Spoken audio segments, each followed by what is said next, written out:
Yeah. I think we can start, Silvana. Okay.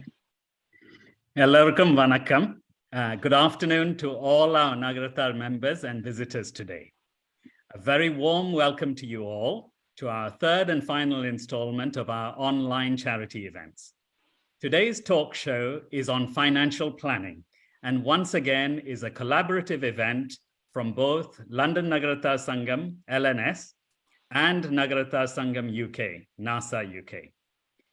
In the current climate, with sharp interest rate rises, the war in Ukraine and its effect on costs in general, the escalating cost of energy, the post-Brexit effect to the labour market, and the soaring cost of living here in the UK have all contributed to a rapidly changing market. Given the nature of the subject, financial talks can be at times a bit dry. But here today, we flip things on the head to make it truly engaging. We have three speakers on the panel. They are experts in their respective fields. Each of them is concentrating on a particular topic, and the cross-section is designed to cover a wide demographic and range of age groups to keep it relevant to all. There will also be the opportunity to ask questions. Just type them on the chat with your name and city or town, and these will be coordinated by our host, Dr. Bhaskar Manikam. Ipa nama panel patti modala pesa porom. First up is Mr. Sekkappan Alagu, a top-rated mortgage advisor since 2006, and a seasoned speaker who will be sharing his buds of wisdom for residential and buy-to-let mortgages. And these are for landlords facing a potential crisis where there has been a sharp increase in interest rates recently, and he'll be elucidating all about the current mortgage market. Next, we have Mr. Jas Ahuja, an award-winning portfolio manager, having won critical acclaim as a top financial planning manager since 2009. And he will be exploding his expertise of investments and pensions and inheritance tax planning. Third, we have Mr. Sid Mohanty. He comes from the afterworld and shares a spotlight on wills and trusts, and was most recently coveted with the prestigious award of Estate Planning Consultant of the Year by the British Wills and Probate Awards 2022. The panel's contact details have all been shared with you on the Sangam email as well as on WhatsApp, so feel free to get in touch directly with them after the show.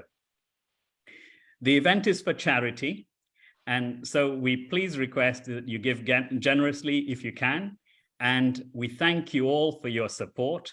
It goes directly towards supporting further education aid as well as marriage applications. It's something that we fundraise all year, and we thank you for all your support. The link is once again put in the chat box, so please follow that if you can. The event is hosted by Dr. Bhaskar Manikam from Darlington. He's a worldly gentleman with wide experience and knowledge, and aside from his day job as a doctor, he shares a keen interest with many of you in the realms of financial planning. I hope most of you saw the teaser of the show from Bhaskar, and he very eloquently summarized the appeal of the show to those who have just started out in their career, to those building and managing an investment portfolio, and through to retirement and tax planning. The show is being recorded, and by joining on Zoom, you have granted consent for this recording and will be streamed live on Facebook. We will now be following the event schedule as shared with you. And Aduthadaha, we have a Sami Patu. This prayer song is going to be sung by Master Anishwar Chellappan. Anishwar, welcome, and it's over to you now. Thank you, sir. Ganesha Sayanam Sayanam Ganesha Ganesha Shayanam Shayanam Ganesha Vagisha Shayanam Shayanam Vagisha Vagisha Shayanam Shayanam Vagisha Savisha Shayanam Shayanam Savisha Savisha Shayanam Shayanam Savisha. பிரமாதமா பாடியிருக்க அனீஸ்வர், ரொம்ப நன்றி. Thank you so much, Anishwar. That was delightful, and thank you for officially commencing our show. I now hand you over to our host, Dr. Bhaskar Manikam. He is also the moderator for the show and will be taking questions on the chat box. Just remember to put your full name and the city or town you're from and your question. Please all join me in welcoming Dr. Bhaskar. Afternoon, Bhaskar. It's over to you now. Good afternoon. Thank you, Selva. It's a great afternoon for all of us, and I've been looking forward to this event for the last week or so. Firstly, I would like to thank both the Sangams for organizing this event. It's a great opportunity to interact with a wider audience, and நம்மளுக்கு இந்த மாதிரி நல்ல quality events ரெண்டு சங்கமும் சேர்ந்து நடத்துறதுனால தான் கிடைக்குது. So I hope this trend continues for the future as well. So today, usually சங்கம் வந்து entertainment events பண்ணுவாங்க, இல்லைன்னா philosophical, spiritual events பண்ணுவாங்க. So this time, I think last time, I think they did it this financial event and it was really well received. So I think we should be focusing more on financial events in the future as well as a regular event at least once every 2 years.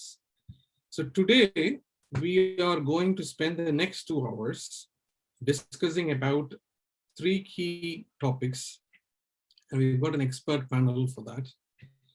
The idea is not to make you into a millionaire or make lots and lots of money. That is not the idea. It is pitched at a very beginner level to plan your future, because நம்ம வந்து வெளிநாட்டுல இருக்கோம், இந்தியால இருக்கிற அந்த ஒரு security, அந்த ஒரு பேரண்ட்ஸ் பார்த்துக்குவாங்க, ரிலேட்டிவ் சப்போர்ட் இருக்குங்கிறத தாண்டி இங்க நிறைய டெசிஷன்ஸை நம்மளே எடுக்க வேண்டிய ஒரு சூழ்நிலையில இருக்கும். ஸோ நம்மளுக்கு கரெக்டா கைட் பண்றதுக்கு உங்க ஒரு குறிப்பிட்ட ஒரு ஃப்ரெண்ட் சர்க்கிளை தவிர உங்களுக்கு அவ்வளோ ஆப்ஷன் கிடையாது. உங்க பேரண்ட்ஸ்னாக்கும் யூகே பத்தி அவ்வளோ தெரியாது. So it is not possible for them to guide you.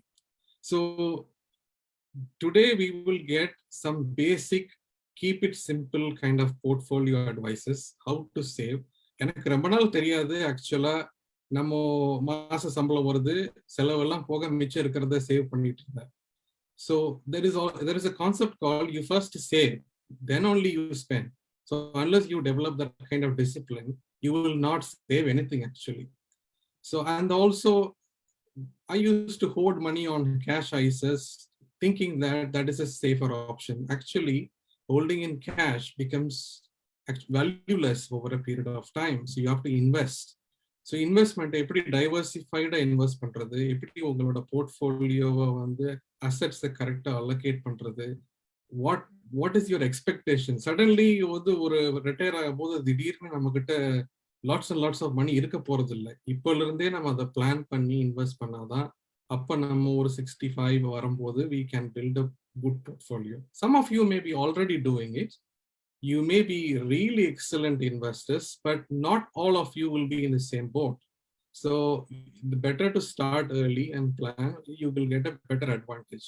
So இன்னைக்கோட program showed a key event is not like watching a YouTube, which you can watch on the same topics as well. You can read about them in any of the online Google search, you can read. But today it is going to be interactive, which means all of you will ask questions which are relevant to your personal lives and relevant to UK. What may be a good idea described in US or India may not be a great idea here, because the tax systems are different in UK compared to those countries. So you have a mortgage kind of interest is tax exempted in US. It's not the case here.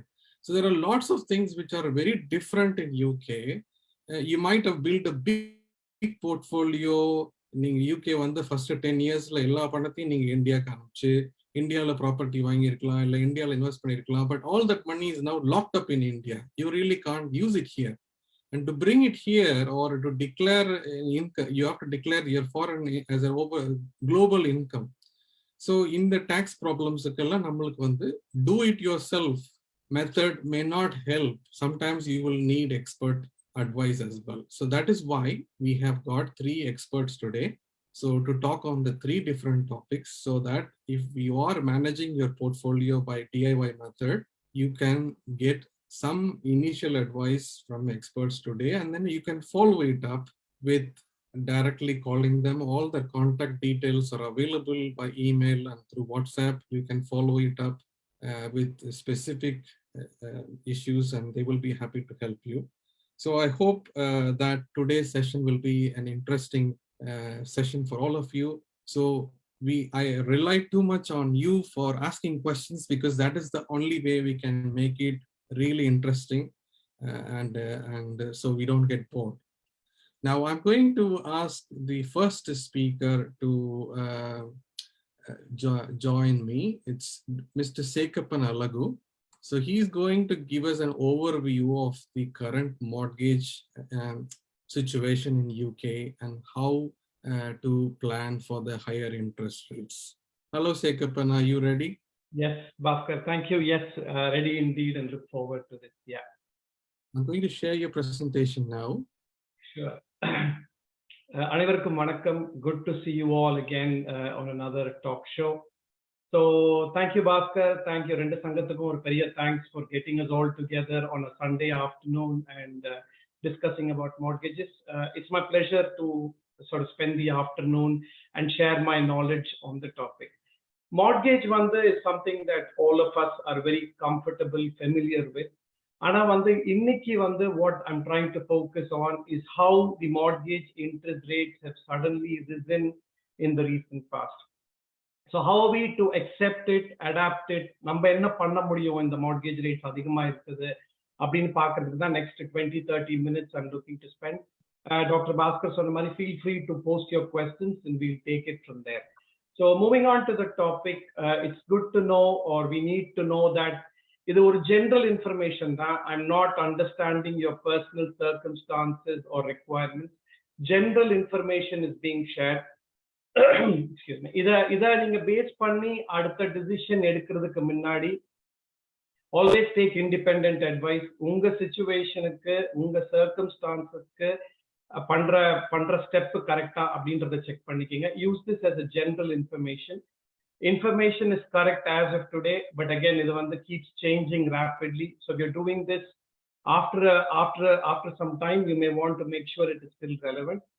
Rendavathu, we are a wide audience, across the country, and age groups are also quite significantly different. So I'm just trying to depict the average. So it might not be exactly relevant to your circumstance, but what I've tried to do is depict the UK average so that it's a bit representative of the country as a whole. So moving on, interest rates, we will need to understand interest rates a bit better. If we can go to the next slide, Bhaskar. So understanding interest rates is ஒரு முக்கியமான ஒரு விஷயம். So every time the Monetary Policy Committee of Bank of England meet பண்ணி ஒரு interest rate revision பண்ணும்போது, it does not have an immediate impact on anybody who's on a fixed mortgage. So 3 years, 5 years fix பண்ணிருந்தோம் அப்படின்னா, fix பண்ணிருக்கவங்களுக்கு Bank of England base rate will not make a significant change. And according to records, 76% of us are on fixed rates. Only 24% are on variable, tracker, or discounted rates. So on the fixed rate, if you come to an end, then the next you need to review the fixed rate. Alagu is not exactly based on the Bank of England rate. It's not directly linked to the Bank of England rate. So sometimes people think in the Thursday there's a Bank of England meeting, I'm expecting the rates to go up. Adukulla, can I fix a mortgage? It doesn't work like that. So banks get their wholesale market rate, swap rates and so on. So UK swap rates, for 2-year fixed or 5-year fixed Google funding, you will get some rates. That's not for the common public. The bank, that's the rate in which they sort of deal with each other. And the rate, the bank decides how much margin they need. And based on that, they give us the end rate. So Bank of England rate meet pandra day overnight namakku kadaikke pora pudu fixed rate maar poradhu illa. It's all, if anything, next 2 years the Bank of England base rate enna irukundra assumption la da swap rates work agudhu. So there's nothing too much to worry about. A direct link between Bank of England and the fixed rate. Finally, when the mini budget, the infamous mini budget was submitted, the mortgage rates shot up overnight pretty much. That's based on the negative sentiments in the market. So sometimes people ask, what is that got to do with the mortgage rate? The swap rate that the lenders get, pretty much like a currency or a stock market, is based on market sentiments. So if they feel strongly about the UK market economy, inflation and things like that, the interest rates are more favorable. And when they think inflation is going to go out of control, we don't have a steady government now, the rates are going to be higher. So that's the background to interest rates. So if we can, okay, so the graph is a bit weird, but anyway, so looking at the mortgage interest rates, for some reason it's come the other way around, but not a problem. There's a sharp increase in the mortgage interest rates. So if you can look at the graph in reverse, what was at one point, so in that I'm depicting the average interest rate that somebody pays on a 2-year fixed rate at 75% loan to value.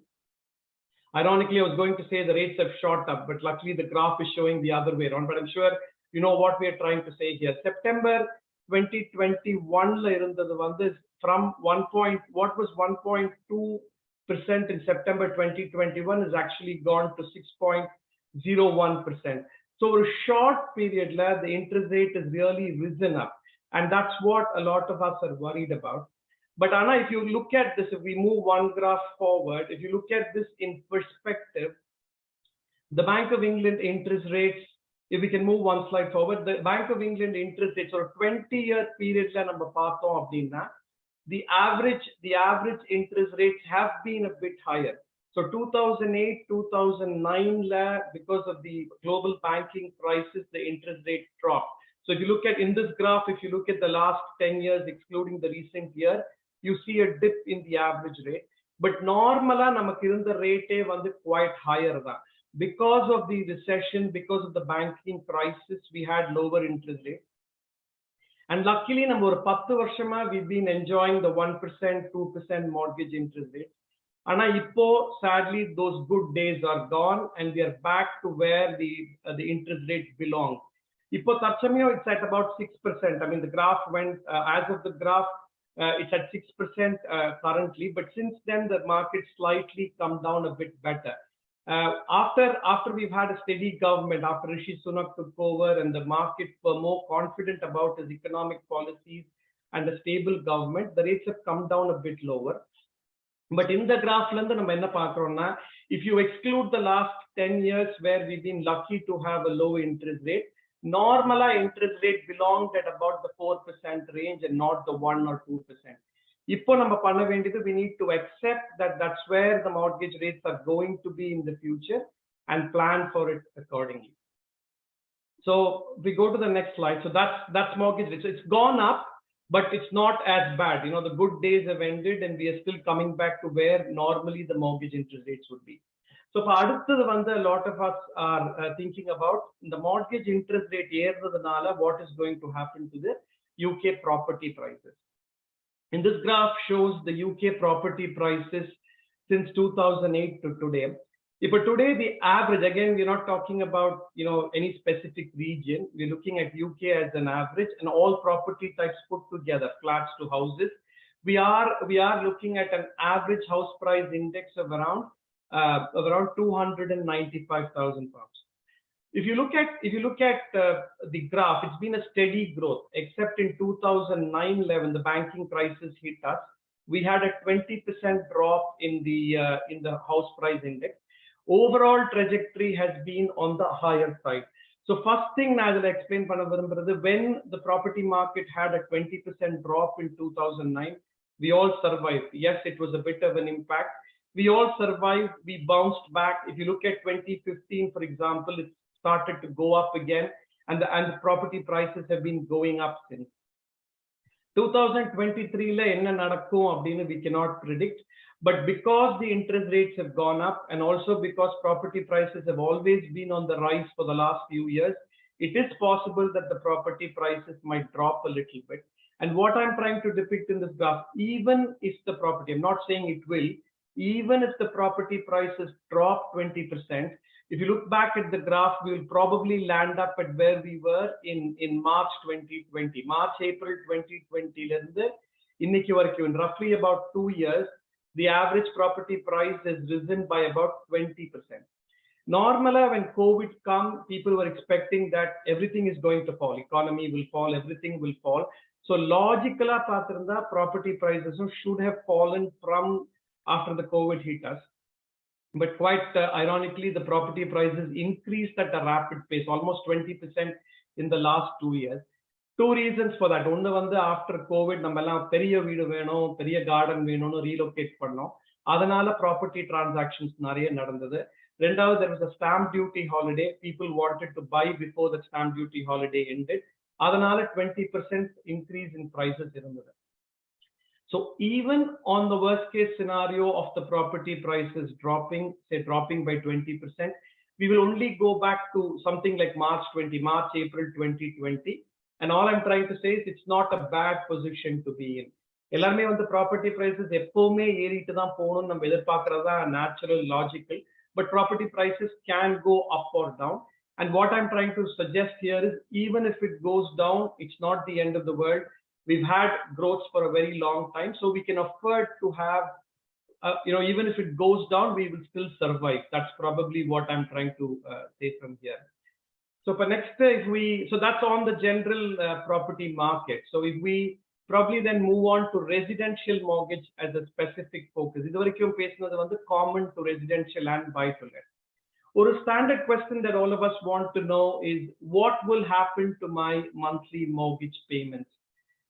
Can you just click there, Bhaskar? I mean, are we missing a graph here? Okay, I think one Excel sheet's been missed out.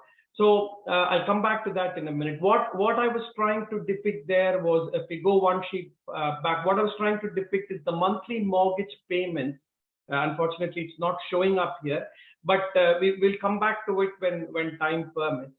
So moving on, monthly mortgage payments, where we were prepared at 1.5% and 2% interest rate, because it's gone to 5.5%, it is important to understand what the monthly payment will be.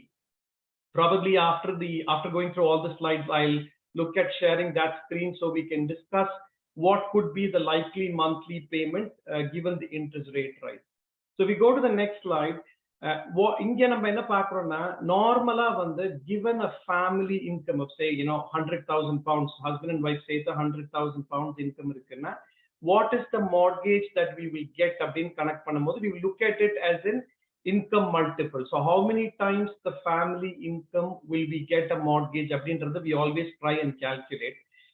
Because of this cost of living crisis and the higher interest rate வந்து the average income multiple is dropped. Where earlier you could get between say 4.45 times to 5.39 times, about 4.75 average. I've just done a random sample and looked at how it's affected. And the numbers have now come to 3.6 to 4.78 with an average of 4 times income. In simple terms, 100,000 pound income in the family 2021 475,000 pounds mortgage கொடுத்திருப்பாங்க but இப்போ வந்து அது 400,000 ஆயிடுச்சு. So when you're planning to get a mortgage and the affordability கொஞ்சம் குறைஞ்சிருச்சு அப்படின்றத plan பண்றது would be useful. So next slide பார்த்தோம்னா if you were thinking about ஏற்கனவே mortgage வச்சிருக்கோம், we are coming to the end of a fixed period in 2023, நம்ம என்ன பண்ணலாம்? That's a very relevant topic as of now. First, let's not take any knee-jerk reaction. Interest rates are high. Whoever needs to fix their mortgage at this point in time, whether for a purchase or for a remortgage, the interest rates are high. So remortgage pannamodu, if your fixed rate is not coming to an end within the next 6 months, you can quite comfortably stay back. Onnu tension aagathevilla. Whatever savings is possible, let's continue to save them. உங்களோட fixed rate 6 months குள்ள முடியலன்னா fortunately or unfortunately there's nothing to do now. Lot of people கேட்பாங்க நான் அந்த early repayment charge கட்டிட்டு இப்பவே ஒரு ரேட்டை நான் ஃபிக்ஸ் பண்ணேன்னா 6 months கழிச்சு கூடுறதை விட பெட்டரா இருக்குமான்னு my answer is no. ஏன்னா இப்பவே ரேட்ஸ் வந்து ரொம்ப அதிகம் ஆயிடுச்சு. Standard variable fixed rates are already at all time high. So இப்ப போய் ஃபிக்ஸ் பண்றது is not ideal. Plus market கொஞ்சம் பெட்டரா இருக்கும், எக்கானமி பெட்டரா இருக்கும், இன்ஃப்ளேஷன் பெட்டர் கண்ட்ரோல்ல வரும்னா இந்த fixed rate குறையறதுக்கு ஒரு சான்ஸ் இருக்கு. So let's wait and watch there. Early repayment charge வந்து கட்டி மாத்திர அளவுக்கு இப்ப மார்க்கெட் இல்ல. So don't worry about that. So 3 to 6 months is your ideal window.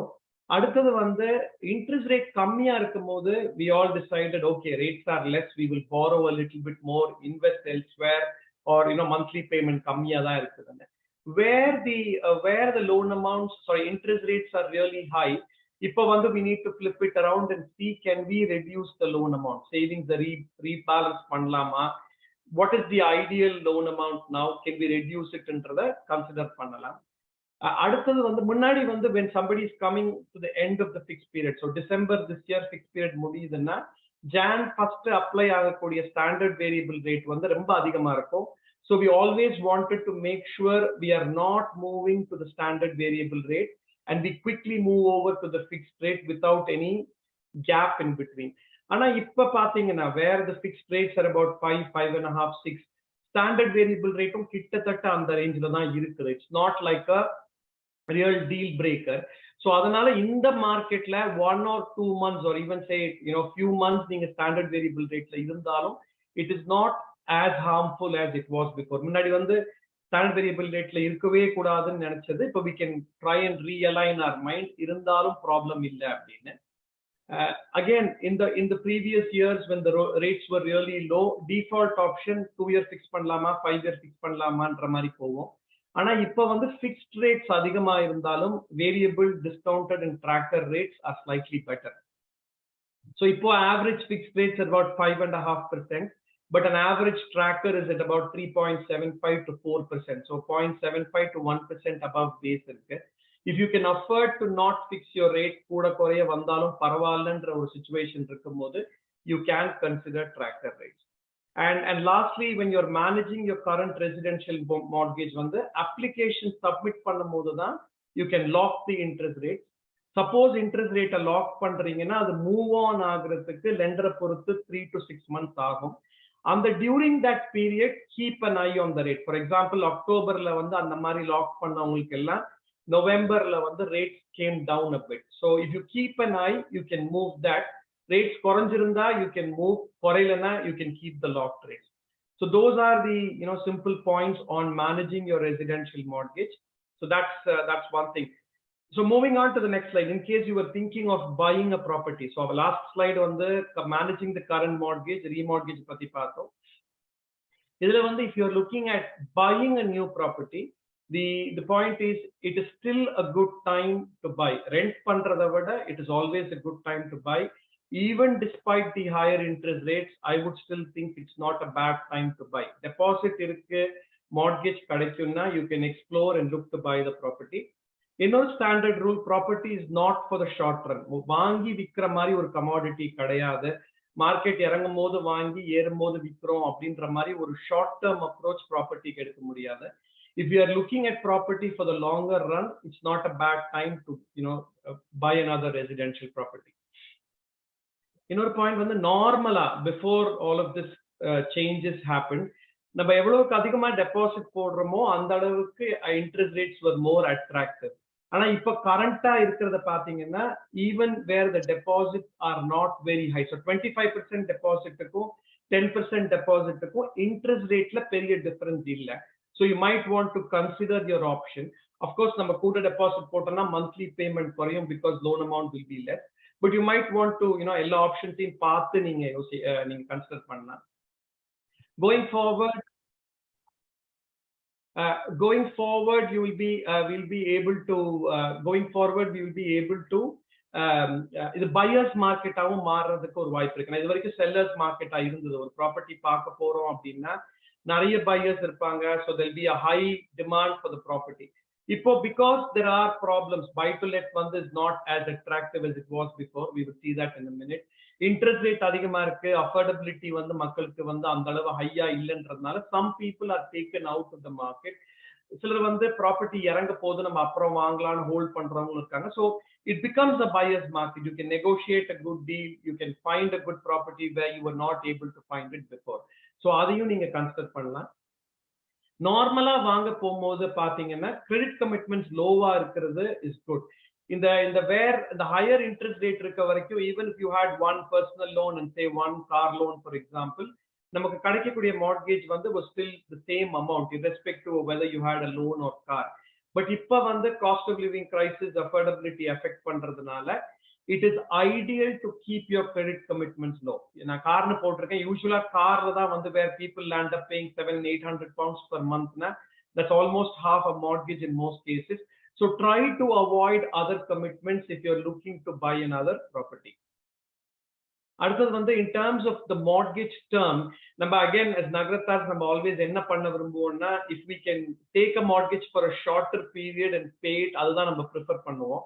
But where the interest rates are high, take the maximum possible term and then you can always overpay. In this way you have a bit of flexibility in terms of even if the rate goes up, நம்மளால அந்த mortgage manage பண்ண முடியும். Next couple of things when you're trying to buy a property, stamp duty வந்து இப்ப current reduction, there's reduction in stamp duty. First permanent நாங்க அப்புறம் இப்ப 2025 வரைக்கும் இந்த stamp duty holiday இருக்குது. So for those buying between now and then, you can make use of the stamp duty holiday. Purchase பொறுத்த வரைக்கும் deposit source and trail வந்து ரொம்ப இம்பார்ட்டண்டா பார்ப்பாங்க. Especially நம்ம கம்யூனிட்டில இருக்கவங்க நிறைய இந்தியால இருந்து கொண்டு வர்றது from family in say Singapore, அமெரிக்கால இருந்து வரும்போது we need to be really clear about the source of deposit and trail. So அதுல மட்டும் கொஞ்சம் கேர்ஃபுல்லா இருக்கணும். Another option for already those who owned the property before and they were trying to move on to the next property வந்து இது வரைக்கும் letting out the current property and buying a new one was a very viable option. இப்போ வந்து because the buy to let interest rates have really gone up higher, we will look at buy to lets again in a minute. அது வந்து is becoming less of a possibility. So நீங்க ஒண்ணு you will have to think about deposit not coming from the current property, இல்ல current property with வாங்குற மாதிரி வரணும். Let to buy மாத்தி காசு எடுக்கிறதுன்றது is becoming a bit of a challenge in the current market. So that's a short understanding of the residential. If we sort of move on to the buy to let mortgages, rental trend பாத்தீங்கன்னா despite the fact that the interest rates are going high, the rental demand, the trend in the rental market is quite high. So rent is year on year going up. So this graph from the ONS depicts the rental increase in percentage in London, UK excluding London, and average UK. All three graphs in the recent past, again post-COVID, is all sort of come back to say there's a stronger demand for the rental. So buy to let பண்ண போகும்போது rental strong இருக்குதுன்றது வந்து is one advantage to us, and rental demand continues to be on the higher side. Moving on to the next slide, we are talking about buy to let or affordability. I mean, we couldn't look at the residential affordability, but buy to let or affordability பாத்தீங்கன்னா it was always dependent on the rental income, and lenders used to stress test it at the interest rate that they give you. But because interest rates or a short period la romba adhigamaitadnala, for example in 2021 or 1,000 pound rental income irukka property vandu between 150 and 175,000 pound நம்ம வந்து mortgage எடுக்க முடியும். But அதே இப்போ 2022 la after all this crisis with 1,000 pound rental income, the maximum mortgage you can get is 127,000, but widely available with most lenders 105,000. என்ன ஒரு challenge வருதுன்னா 1,000 pound rental income is a decent rental income, but 105,000 as a mortgage is not so great. So for 250,000 pounds க்கு property வாங்கணும்னு நினைக்கிறோம், rental income is about 1,250. Now normally we say that's a reasonable decent yield. ஆனா இன்னைக்கு with 1,250 pound rental income 50% loan to value தான் cover ஆகுது. So if you want to do a buy to let purchase in this scenario, you will need to come up with a 50% deposit. So that's where we are looking at the challenge. So we move on to the next slide, which is on the future of the buy to let. So இப்போ வந்து even if you look at managing the current buy to let mortgage, you have a current buy to let mortgage, what can you do? If the loan to value, if the loan amount was really high, then there is going to be a scenario of the rental income not covering the mortgage payments. Other one will be a challenge for a few people, especially if we had taken a higher borrowing based on the fact that the rental income, the interest rates will not go up. இன்னொன்னு வந்து because affordability, like previous slide la பார்த்த மாதிரி affordability problem இருக்கிறதுனால moving to a new lender might be a challenge. So the first point we need to look at is to try and stay with the same lender and see what newer products they can offer. Second, are we able to reduce the loan amount? Those savings can we reduce the loan amount and reduce the interest payments on a monthly basis? That's consider panna. In the event that ungaloda loan size given the rental income, given the current interest rate, every month rent will be lower than the mortgage payment. Now, I would recommend let's not book a monthly loss for say 2 or 5 years. Example, if the mortgage payments going forward will be say 1,300, but the rental income will only be 1,100, it might not be advisable to fix that for 5 years because you're then booking a loss for 24 or 60 months. Other avoid money, we need to think of on a one-to-one basis, look at advice on how we can realign that and try to avoid that.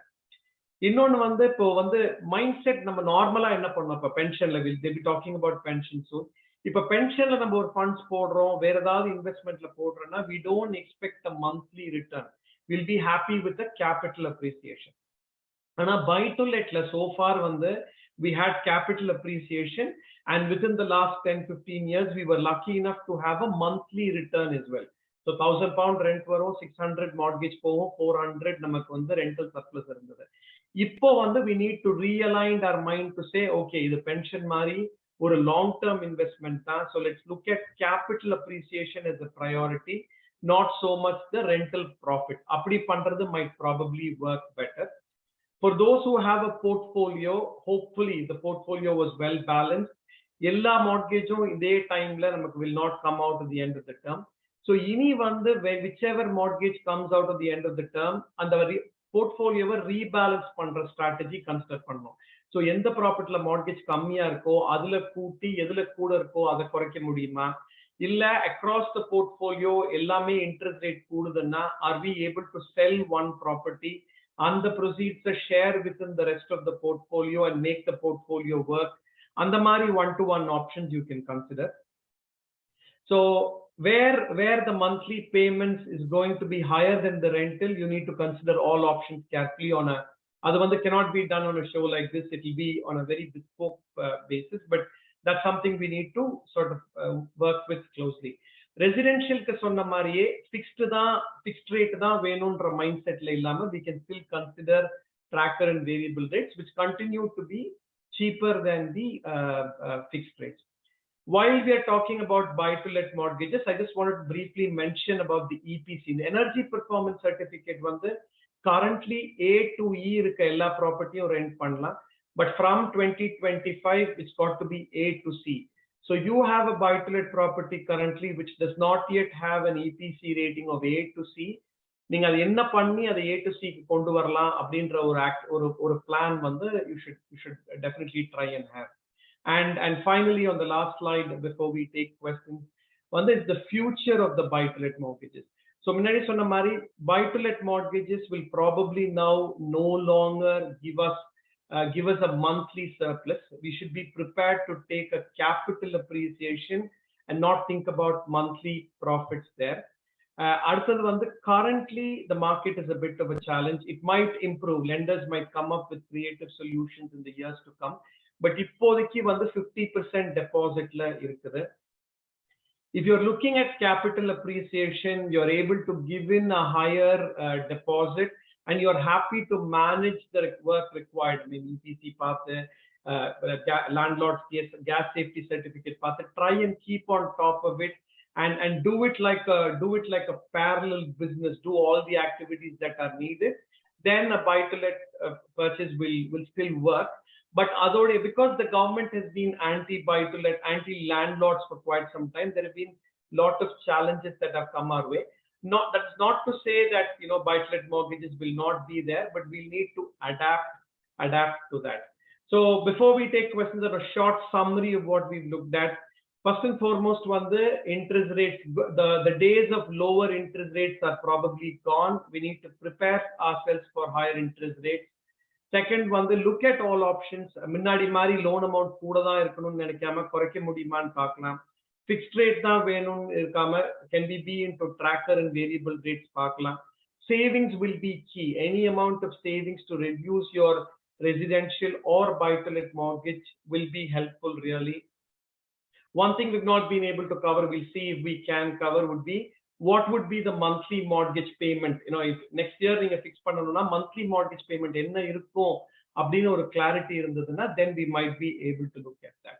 So that's where I will leave. I'll take some questions if there are any, and Bhaskar, I'll leave that to you to see if you want to do anything else now. Thank you for the opportunity. I'll stay with you for more questions. Look, on the day jolly full update engalukku kedikkiradhukku or chance. So very thanks to say Mr. Sekkappan Alagu. He just brilliantly outlined the key summary, which is basically that the interest rates are going to remain around 4 to 6% for the foreseeable future. So loan value வந்து முடிஞ்ச வரைக்கும் குறைக்க பார்க்கறதா நமக்கு இருக்க option இருக்கு. Tracker, he says is okay to go with the tracker because you're not still got a clear sign of where the interest rates are going to fix around. So I think we got that thing right. It's very reassuring to know that. But the disappointing bit for me is that the buy-to-let idea is almost gone. Is that right, Sekkappan? So now almost gone. Correct. It's a disappointing news for a lot of people. Almost gone. Like currently, it's a lot difficult. You know, 25% deposit தான் ரொம்ப நாள் இருந்துச்சு. Then it became 30, 35, 40%. இன்னைக்கு இருக்கிற the higher interest rate இருக்கும்போது it's at 50%. Hopefully, when the interest rate comes a bit lower, lenders will get a bit more creative. We might come to 30, 35% deposit, but at the minute, it's not a great time to get into a buy-to-let. And also another interesting thing, Sekkappan, that you said, நம்ம ஒரு buy-to-letல வந்து நம்மளுடைய rental returns வந்து may not even break even with the mortgage interest rates you pay. So you're mainly the long-term investment kind of thing for capital appreciation. So you won't generate an income from it. Is that right? Exactly, Bhaskar. இப்போ நீங்க இந்தியால எடுத்தீங்கன்னா, where we all sort of buy a property and rent out. Rent வந்து என்னைக்குமே will not cover the mortgage. நம்ம அங்க invest பண்ணதோட காரணம், இன்னைக்கு வந்து நம்ம 100,000க்கு வாங்குறது 20 years 30 years later 200,000க்கு வரும். When we pass it to the next generation, when we retire, we've got assets to deal with. UKல இது வரைக்கும் capital appreciation ஓட ஸ்கோப் போக monthly ஒரு surplus வந்துச்சு. But in light of the higher interest rate, that might no longer be an option. But still capital appreciation aim பண்ணி invest பண்றவங்க can by all means look at buy-to-let here. Land வாங்குற மாதிரி தான் சொல்றீங்க. Correct. Landல உங்களுக்கு probably returns இருக்காது. இங்க வந்து what the lender will do is they'll want to, புதுசா ஒரு buy-to-let எடுக்கிறீங்கன்னா, they will want to make sure you're left with at least a 25% surplus on the mortgage payment you make. So £1,000 rent வருதுன்னா 750க்கு மேல mortgage payment இருக்க மாதிரி புது mortgage கொடுக்க மாட்டாங்க. அப்படி இருந்தா at least இந்த 25% வந்து நமக்கு taxesக்கும் letting agents feeக்கும் அதெல்லாம் கவர் பண்றதுக்காக at least இருக்கும். Okay. So is there any questions from anybody who's doing this sort of buy-to-let as a main investment or having problems deciding whether to fix your mortgage or go with a tracker? Anybody with questions, we'll open up to you to ask him directly if you want. So somebody is asking, what is let to buy? Okay, all right. But let to buy is a buy-to-let mortgage தாங்க. But buy-to-let na we go and buy a house to let it out.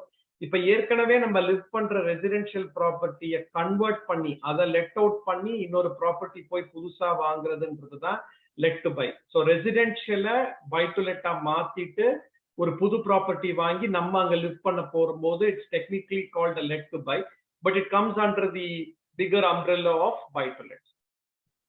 Okay, that's good. So while we're waiting for some more questions, I have a question for you, Sekkappan. A lot of people nowadays, if you watch YouTube or read in some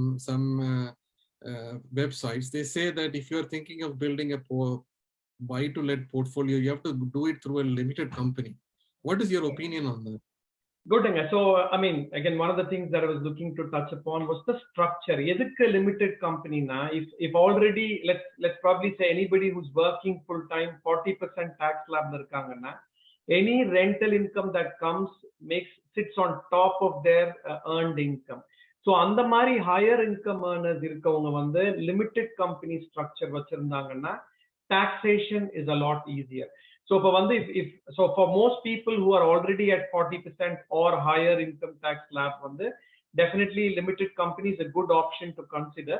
But before you do that, before you make the final decision, personal circumstances consider pannala. But for a lot of high rate taxpayers, a limited company structure does make sense. I think Tyaga is asking the same question actually. But how easy to kind of pass on your real estate portfolio if it is in a limited company to the next generation? Is it easy, straightforward?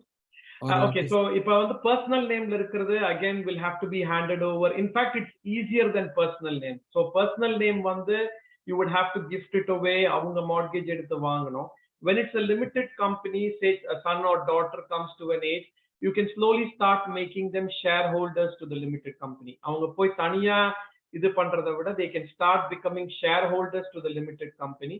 So succession planning is a lot easier with limited company. So this year over 10% shares kudukla, next year over 10% shares kudukla. Lots of ways in which we can plan that. So succession planning becomes easier with limited company. It's very good to know. So we have another question, Sekkappan, from Alagu, London. Asks you to can you elaborate a bit more on the pros and cons of fixed versus tracker versus offset mortgages for residential, not buy to let, residential? Okay, so residential. So I'll first take fixed and tracker because offset is a different category. Fixed and tracker. Fixed if you fix it for say 2 or 5 years, your interest rates will not go up or down. That will be the same payment for however long you fix. Trackers on the other side will go up with the Bank of England rate. So Bank of England Monetary Policy Committee for 3% la vechirukanga. December again they're meeting up. So if the rate goes up, your mortgage payment will also goes up. If your risk covers I want to know exactly how much I'm going to get, we can keep it on a fixed. You don't mind the risk, I can go up or down a bit, not a problem, you can go for a tracker. This is the option. Normally fixed ku poitu irundanga. So 2021 la 90+% to fixed rate. Ipa irukka higher fixed rate market la people are more leaning towards the tracker rate. Tracker has the chance to sort of go up in the current market, but fixed is already high. Offset you can have a fixed or a tracker mortgage with an offset. Offset I would say is 2 pots, your mortgage pot, your savings pot. Offset la enna solranga, they will charge interest on the difference between the two. 100,000 mortgage irukku, 50,000 savings irukku, offset account la irukna 100,000 ku charge pannama 100 minus 50,000 ku charge பண்ணுவாங்க. So you only pay interest on the difference between the two amounts. At the same time, and the 50,000 saving and access pannona without asking anybody, you can access. So flexibility of a savings account, interest rate charged as if you never had that mortgage. Other than the offset.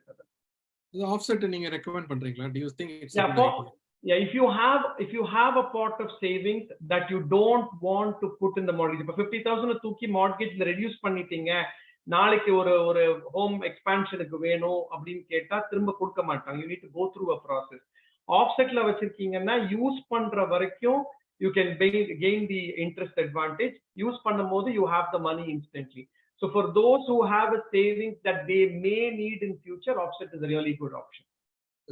That's a good suggestion. So if you need the money for something in the near future, it's better to go for offset. Correct. That's right. Yeah. So we have another question, Sekkappan, that from Sarada Udayapan. I think it's she probably, and she's asking: is this because people are not selling their houses? The competition for housing market remains the same, so the price is not dropping. Do you think the house prices will drop? So house prices drop aguma illiyandrathu is as good as trying to take a call who's going to win the ongoing football match or the one coming up next. Anyone's guess is equally good. But conventionally, just looking at it conventionally, this time of the year, November, December, stock of the properties coming itself will be really low. So adanalada we've not seen a big impact. 2023 la we will really know what's likely to happen to the property market.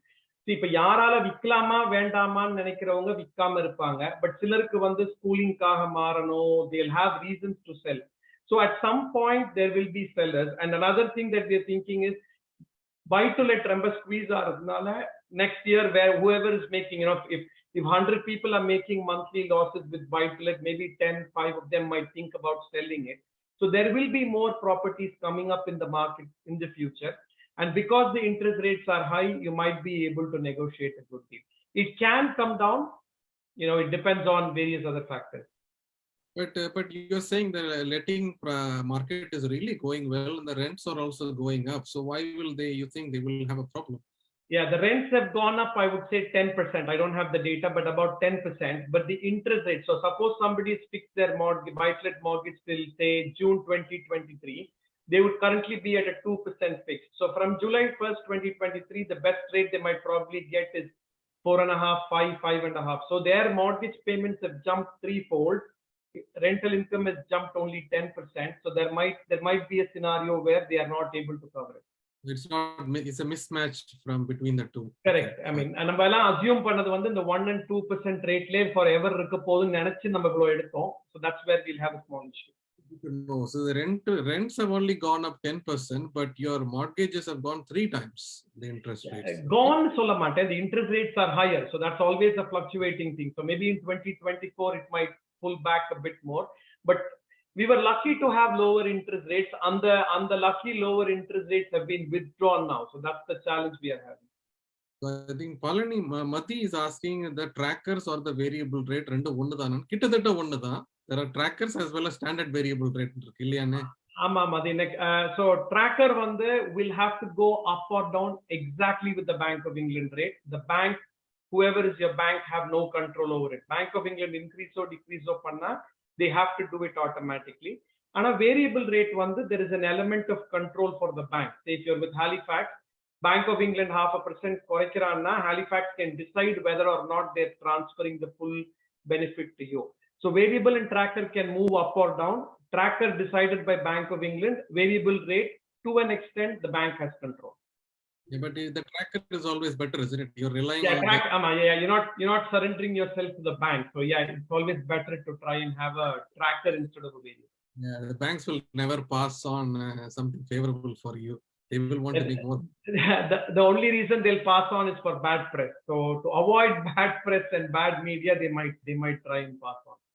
So there is a question from Abhi. Yes, it's they're asking if the offset is a good idea or the offset rates higher than the other 2 options. See, normally, again, this is a very unusual market. So if I go back 6 months where a lot of activity was happening, offset on the benefit there's a slight premium. Maybe if a normal rate on the 6 months ago 2% offset 2.1 or on the offset sila lenders default as one of their USPs, unique selling propositions, they'll give an offset account. So if for somebody where offset will make sense, you're not paying a big premium. So again, case to case, but generally speaking, offset ku nama periya premium pay panna vendam, no competitive rates kadakku. யாருக்காவது உங்களுக்கு offset idea இருந்ததுன்னா Sekkappan contact பண்ணுங்க. ஒரு நல்ல small பிரீமியம்ல ஏதாவது ஒரு offer பிடிச்சு கொடுப்பாரு. கண்டிப்பா. Another question we have, I think probably I know the answer. Can we put a historically purchased buy-to-let property into a newly formed limited company, or do we have to buy a buy-to-let property? See, you can transfer, but I think Sekkappan will be the best person to advise because there is a cost factor to it. Yes, absolutely, Bhaskar. Yeah, you can transfer an already personal name la vaangna buy-to-let property limited company ki transfer pannalam. Ana adula limited company has to pay stamp duty all over again. And personal names la neenga vikkiradukku neenga capital gains tax kattano. So we'll have to work out the combinations, and stamp duty capital gains tax kanakku panna not always that it works out, especially London side, Greater London side properties, or for that matter any property of a higher value, say 250,000, 300,000 lakh, it normally doesn't make sense. But in some, it is possible. We'll need to do the cost benefit analysis, and if it makes sense, you can transfer it to the limited company. Yeah. So then we have a question from Nagappan. I am looking at the time as well, Sekkappan. Sure, absolutely. Yeah. Getting 4. I think you are getting lots of questions. So I have to stop you at some point and then come back to these questions. Okay. Sure, absolutely. Yeah.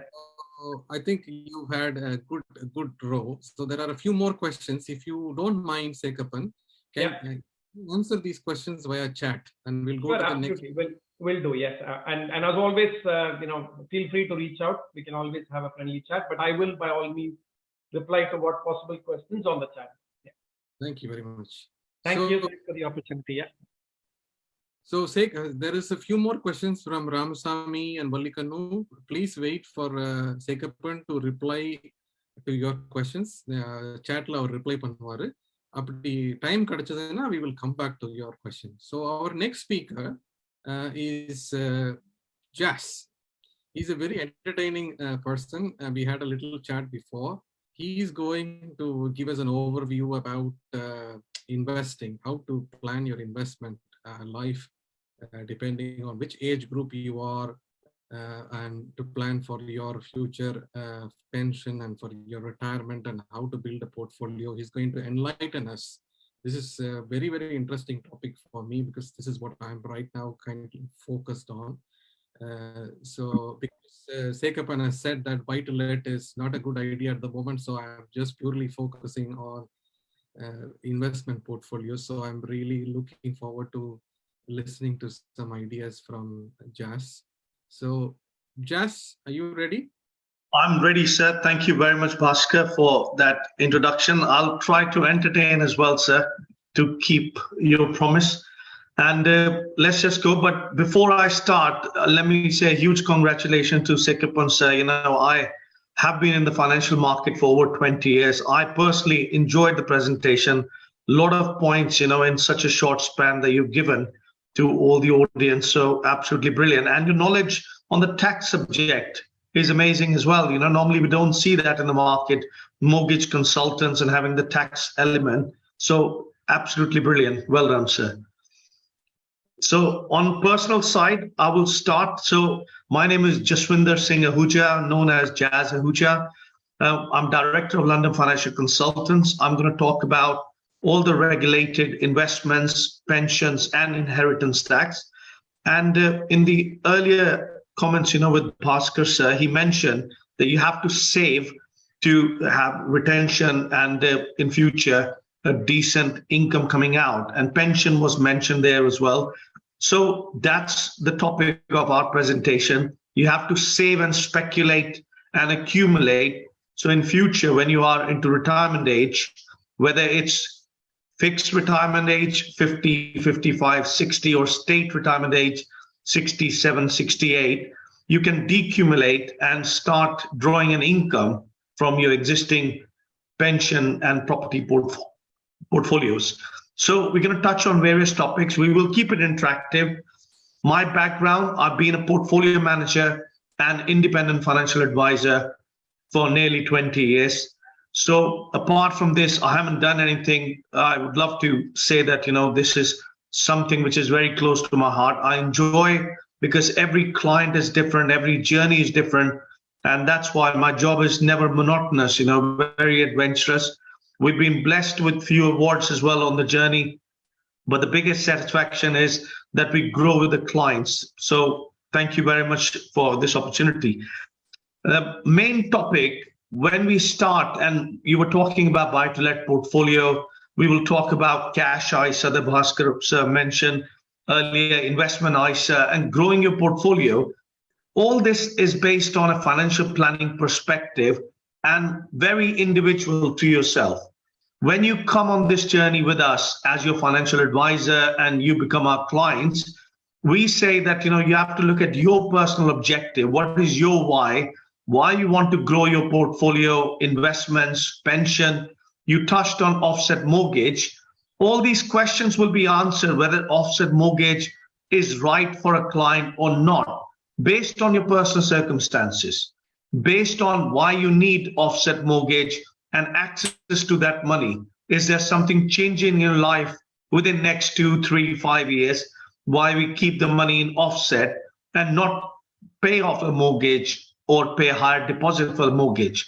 So that's why you have to justify to yourself why you are trying to achieve your objectives and what is your ultimate goal, at what stage you want to retire, what kind of income you want to achieve when your kids are born, whether you want to pay for private education for them, whether you're accumulating for their university fees or their marriage.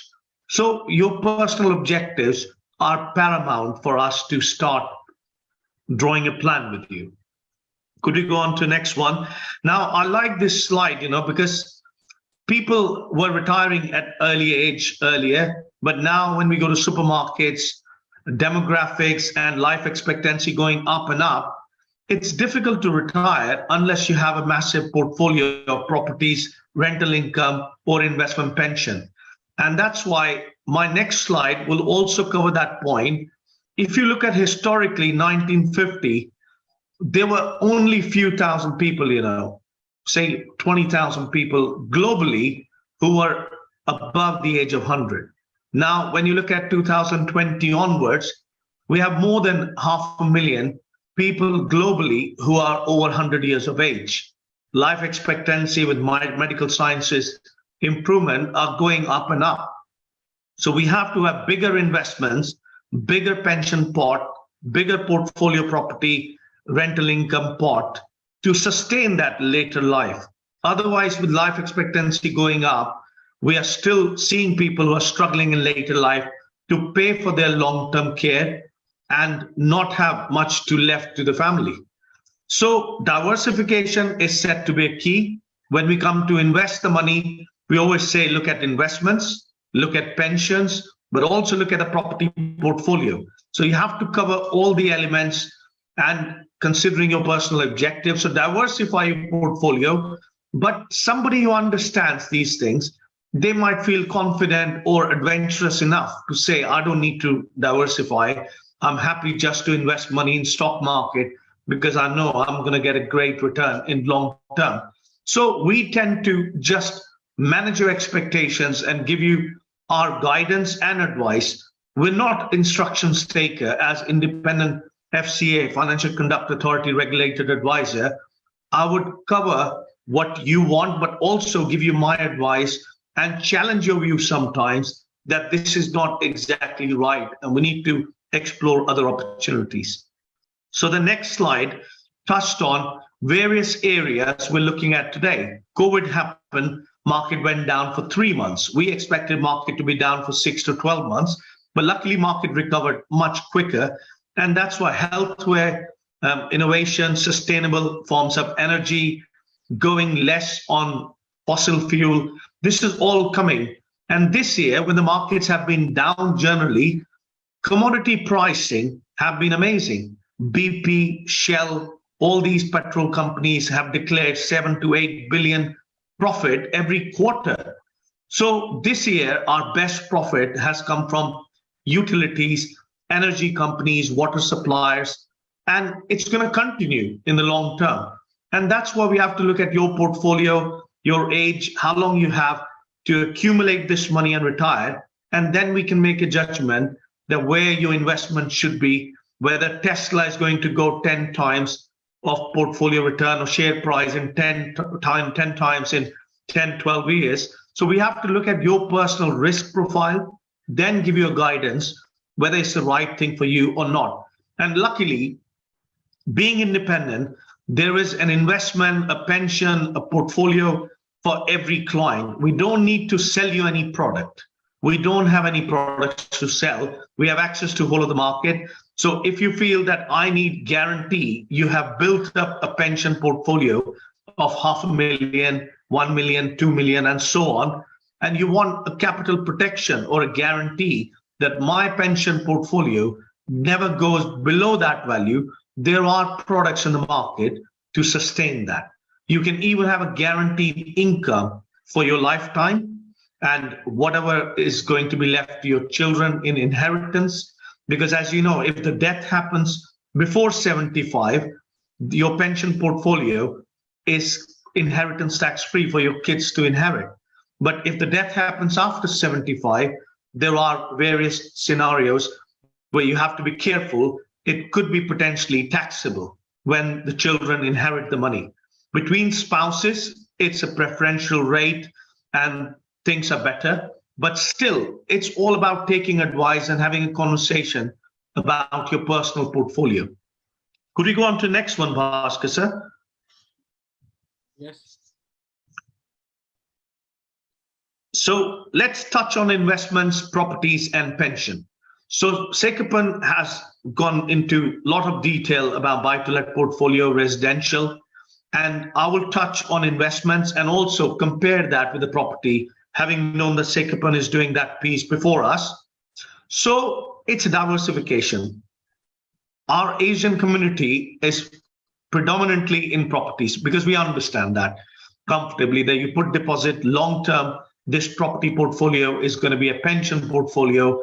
Even if we don't understand stock market investments, or we believe stock market investment is too risky, that's all fine, you know. Whatever rocks your boat, that's comfortable with us as well. If you say, I don't want to invest in stock market because it's too risky, equities or shares are high risk, that is correct, you know. But you can touch on stock market investments and performance by investing in funds. Like in India, we have mutual funds. You have similar analogy in the UK as well. So you can do that. You can access to a particular sector like oil, I mentioned, or gas, electricity, or banking sector, or coal and mining. So you can access all these sectors without buying a particular share of British Petroleum or Shell. You can have a fund which has got 100 shares in these companies.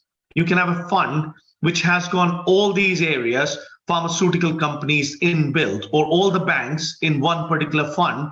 So one bank not doing particularly great does not impact our portfolio that much.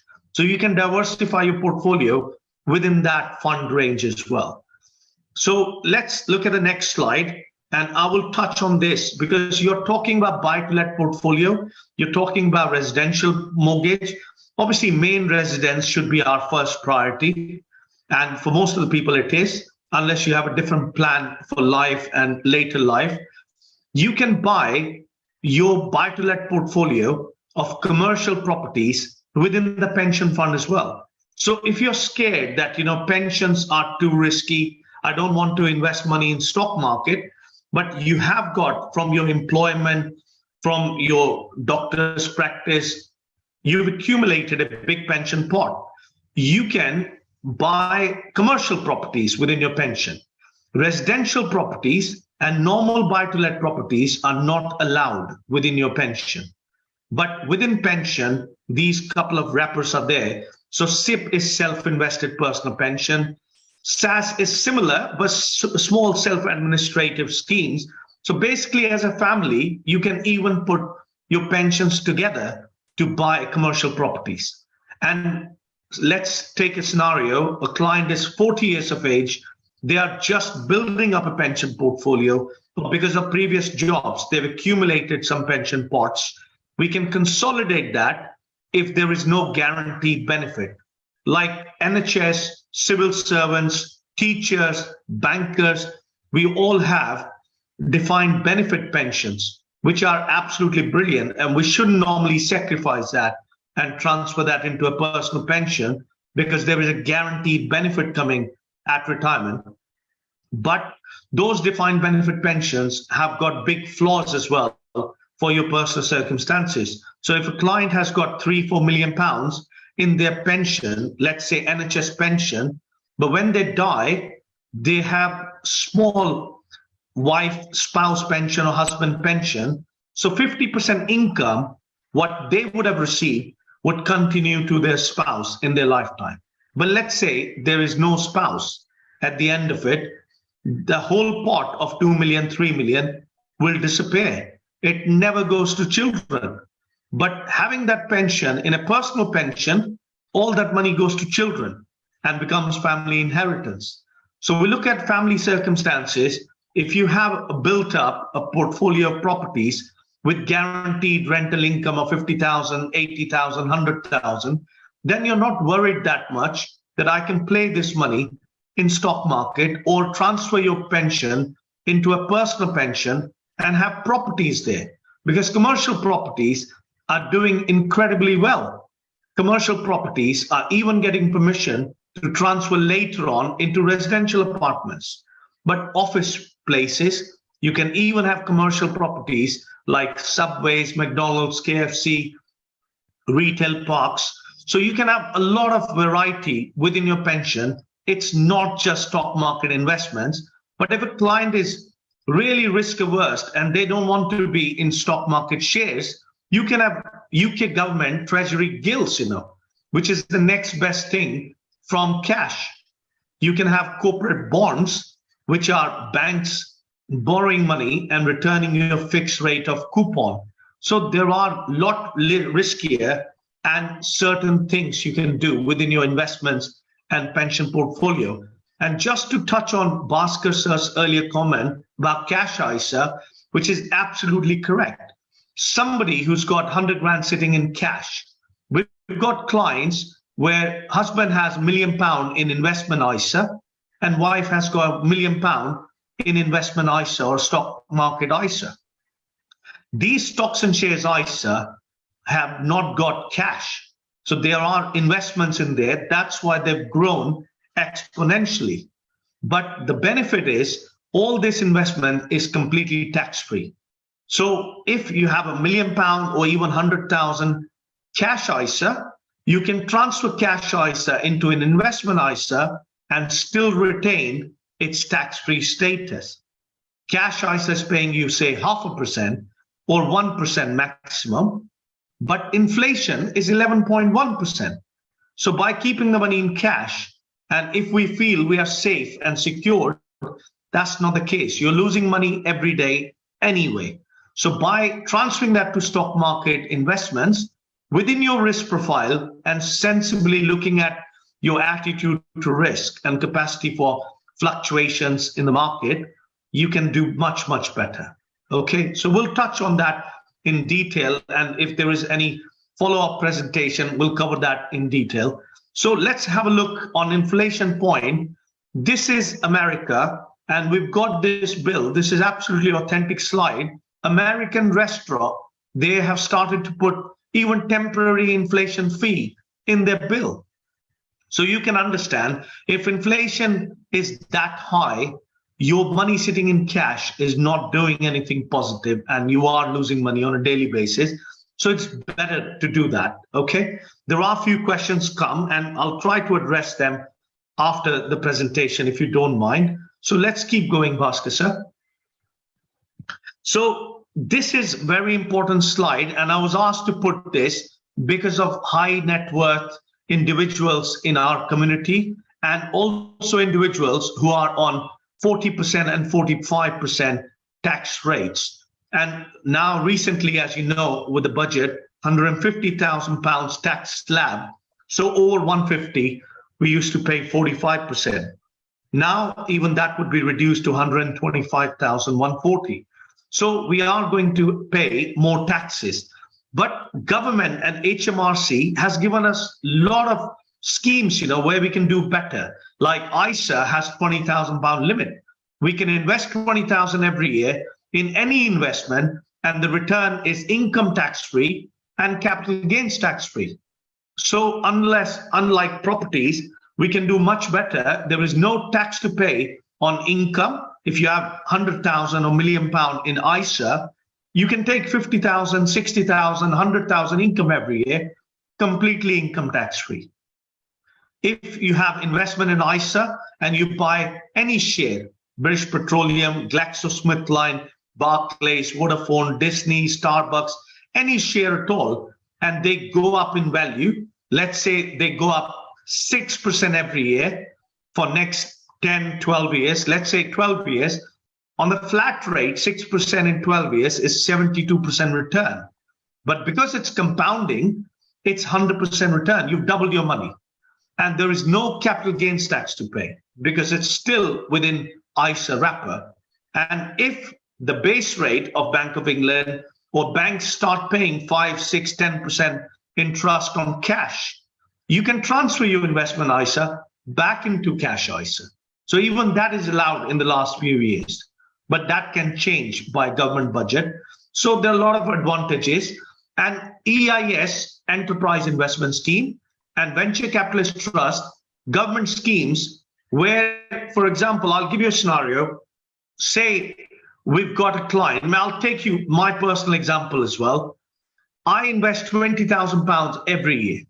into these schemes, because if I invest into a new startup, I get 50% tax back. So if I invest 20, I will get £10,000 check from HMRC straight away. If I'm going into a company which is a little bit established, I get 30% tax back from government. So on my 20,000, I get £6,000 back straight away. So 20,000 investment costed me 14,000. And now after 3 years, 5 years, I'm investing in 10 to 12 companies every year. And these are startup companies. 2-3 companies tend to disappear completely because they don't make it. But let's say worst case scenario, if all these companies disappeared, we have a loss relief. So we can offset our loss against the income we earn or capital gains we make. So it's not completely lost anyway. But 2-3 of these companies will have much bigger exit. They will have double, triple, quadruple returns because they are the software which are picked up by new companies or venture capitalists or private equities. And that's why we end up making huge profits. And if you get these profits after 3 years and 5 years, there is no tax to pay either. So it's not for 100% money, but in grand scheme of things, looking at income tax, looking at capital gains tax, looking at your mortgage, looking at your income from portfolio properties, this is one of the pieces in the jigsaw which works really well for high earners. So if client is absolutely cautious, they can't afford to take a risk, or they don't understand this, then possibly not the right thing for them. But if clients are engineers, NHS doctors, bankers, teachers, business owners, where they can offset all this tax against this, but don't let tax derive the strategy, because it is adventurous risk portfolio. And that's why we need to look at overall portfolio and how much money we can afford to pay into this. Okay. So our objective is to save tax and grow the portfolio within your risk appetite. Let's have a look at the next slide. This is property versus stock market equities. So they tend to do well, but in conjunction, it's not a substitute. Grow your portfolio of properties, but also where you have income tax allowances, you have 12,500 plus you can earn every year without paying any income tax. You have similar without paying any capital gains tax. You have inheritance tax allowances, nil rate band of 325,000. You have 175,000 of residential nil rate band. So a person can pass on more than £500,000 without paying any inheritance tax. So all these allowances should be taken into account, and we can discuss that according to your personal circumstances. This is FTSE 100 forecast. What are we expecting from cash this year? But we know inflation is even higher, and it's not going to slow down anytime soon. So for next 2 years, markets are going to be tricky. There is one contradiction when Sekkappan sir is talking about buy-to-let and question came on the forum.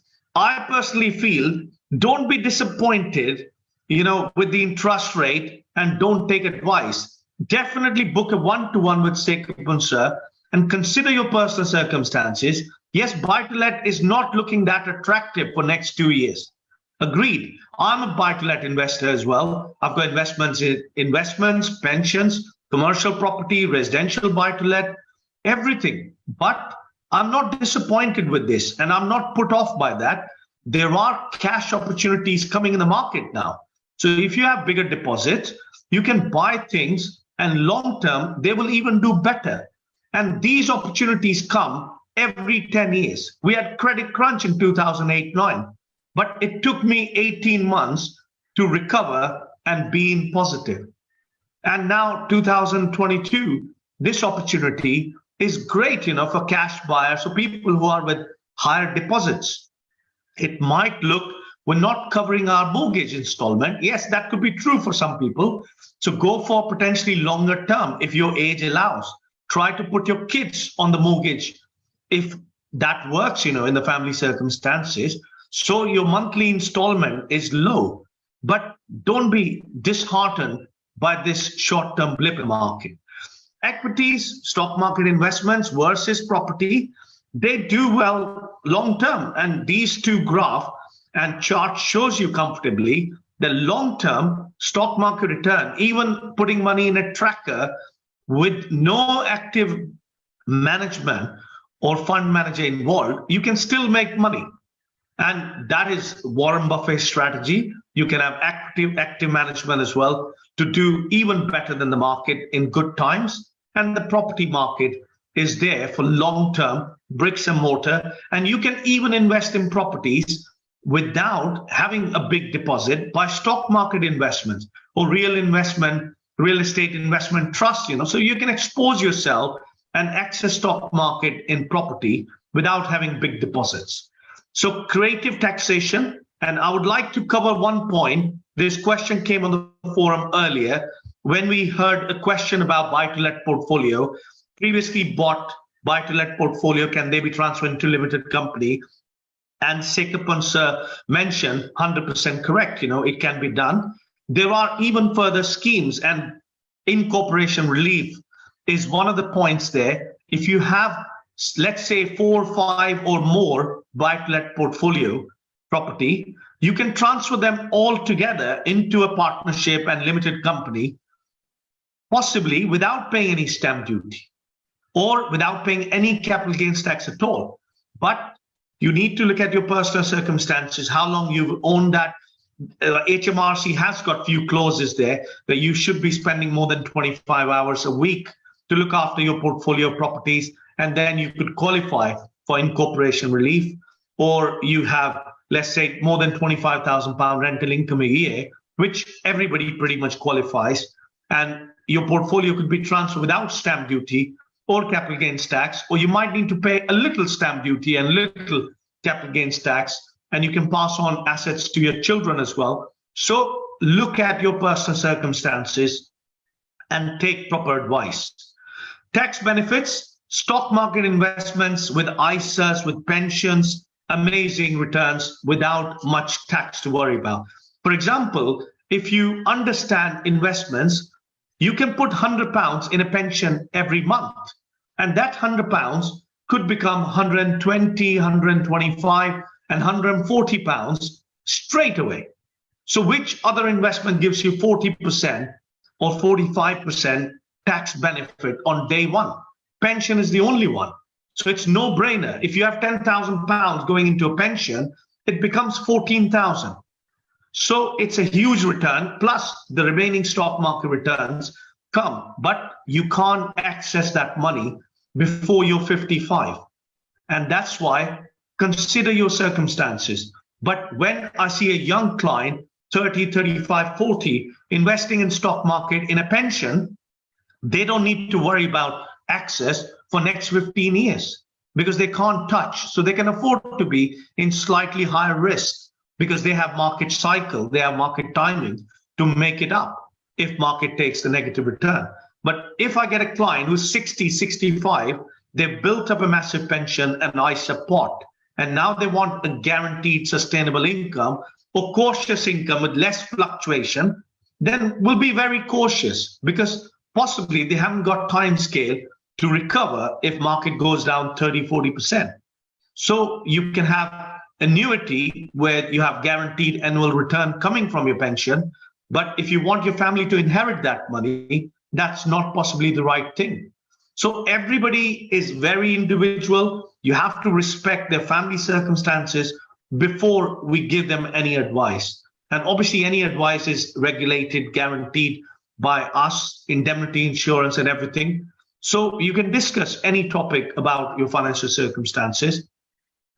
Our friend Sid Mohanty is going to do a big presentation about inheritance tax. And that's why I will just mention a couple of points from my side as an investment and pension advisor.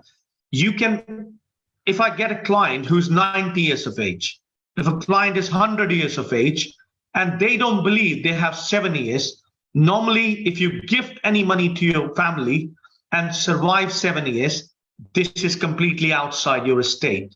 So that doesn't count for inheritance tax at 40%.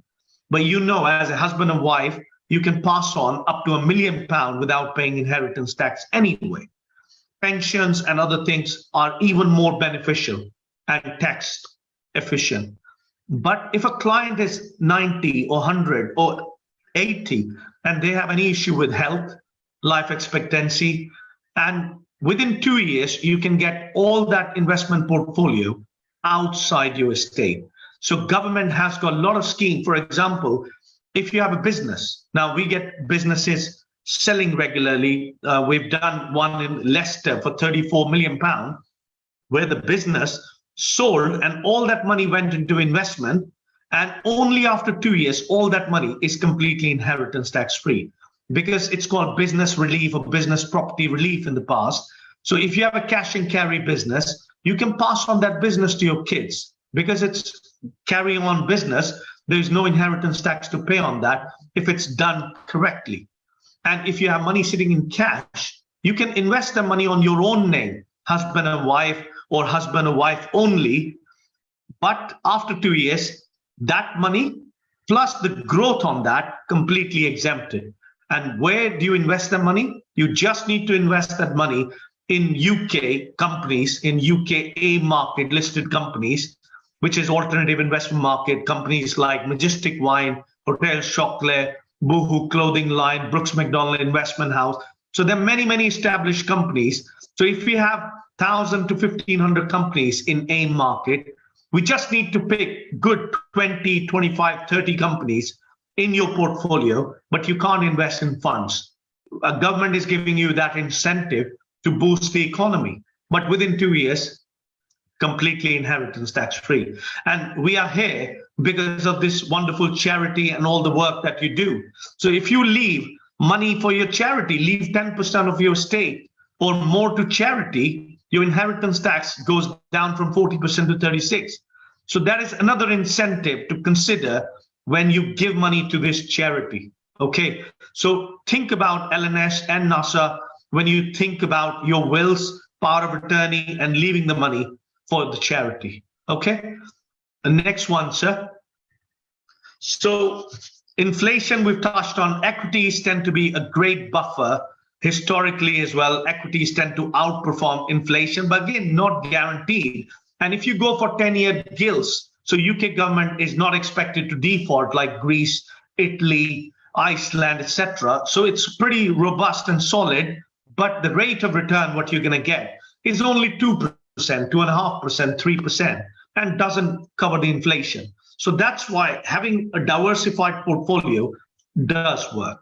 Bhaskar sir, could we go on to the next one?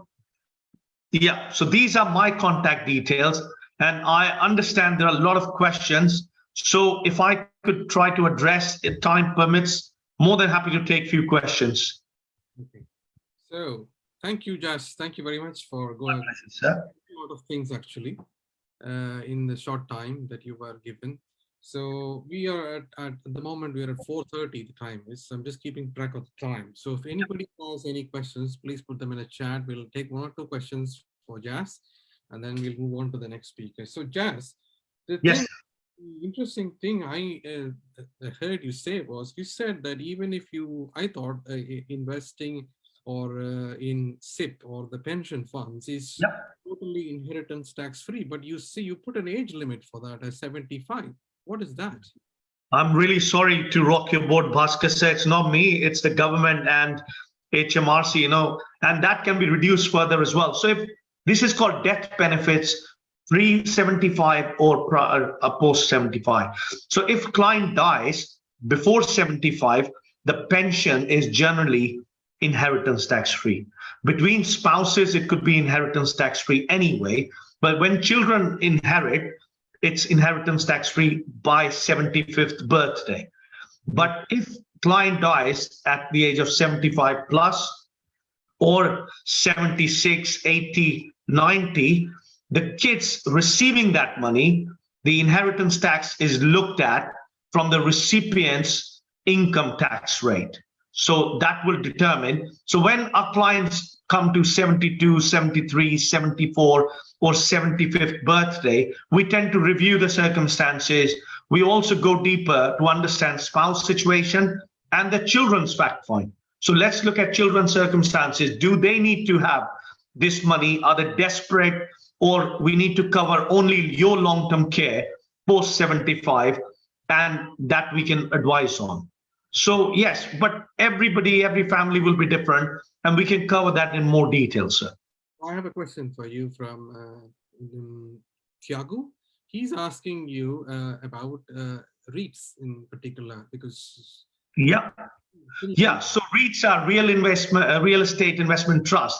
So a client who is beginning their journey into investments and pension, and they haven't got deposits to buy a property, 10,000, 25,000, 100,000. Obviously, Middlesbrough and Hull, these are very cheap area geographically in the UK. You can buy a property for 30 grand, 40 grand, 50 grand with 10,000 pound deposit as well. But if you want to access property market without big deposits, you can do that by investing in small investments. These are real estate investment trusts, exposing or accessing properties through stock markets. Like gold, it's no different. If you want to buy gold, if you buy physical gold bars, which are deposited, and you have your name and serial number, and gold bar is in London, in a bunker with safety and security, that's a different concept. But if you want to have access to commodities, gold, silver, platinum, palladium, and precious metal, even corn, maize, and all that,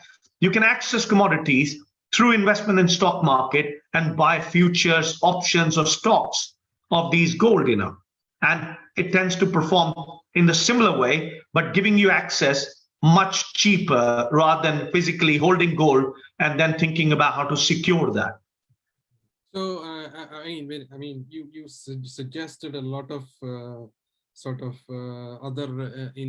when you talked about diversification, you talked about AIM investments, you talked about EIS schemes, take advantage of the schemes.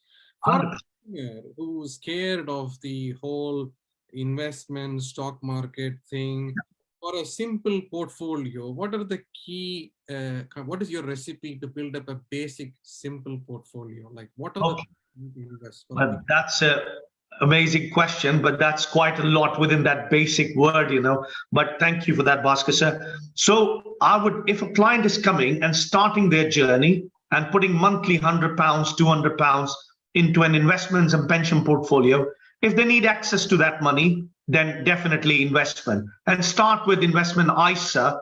So you can access the money, but there is no tax to pay on any growth. You can draw the money next day, next month. There is no limit. Money is never locked away for 5 years, 10 years. It's fully, because we are independent advisor, we don't lock you for any period of time. You can remove your advisor, you can remove your money at any stage.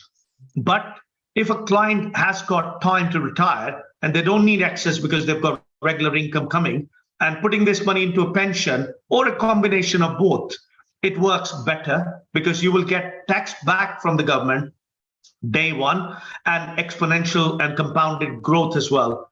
So I would start with funds. If client is very simple, they don't understand the risk, the mutual fund terminology will give them access.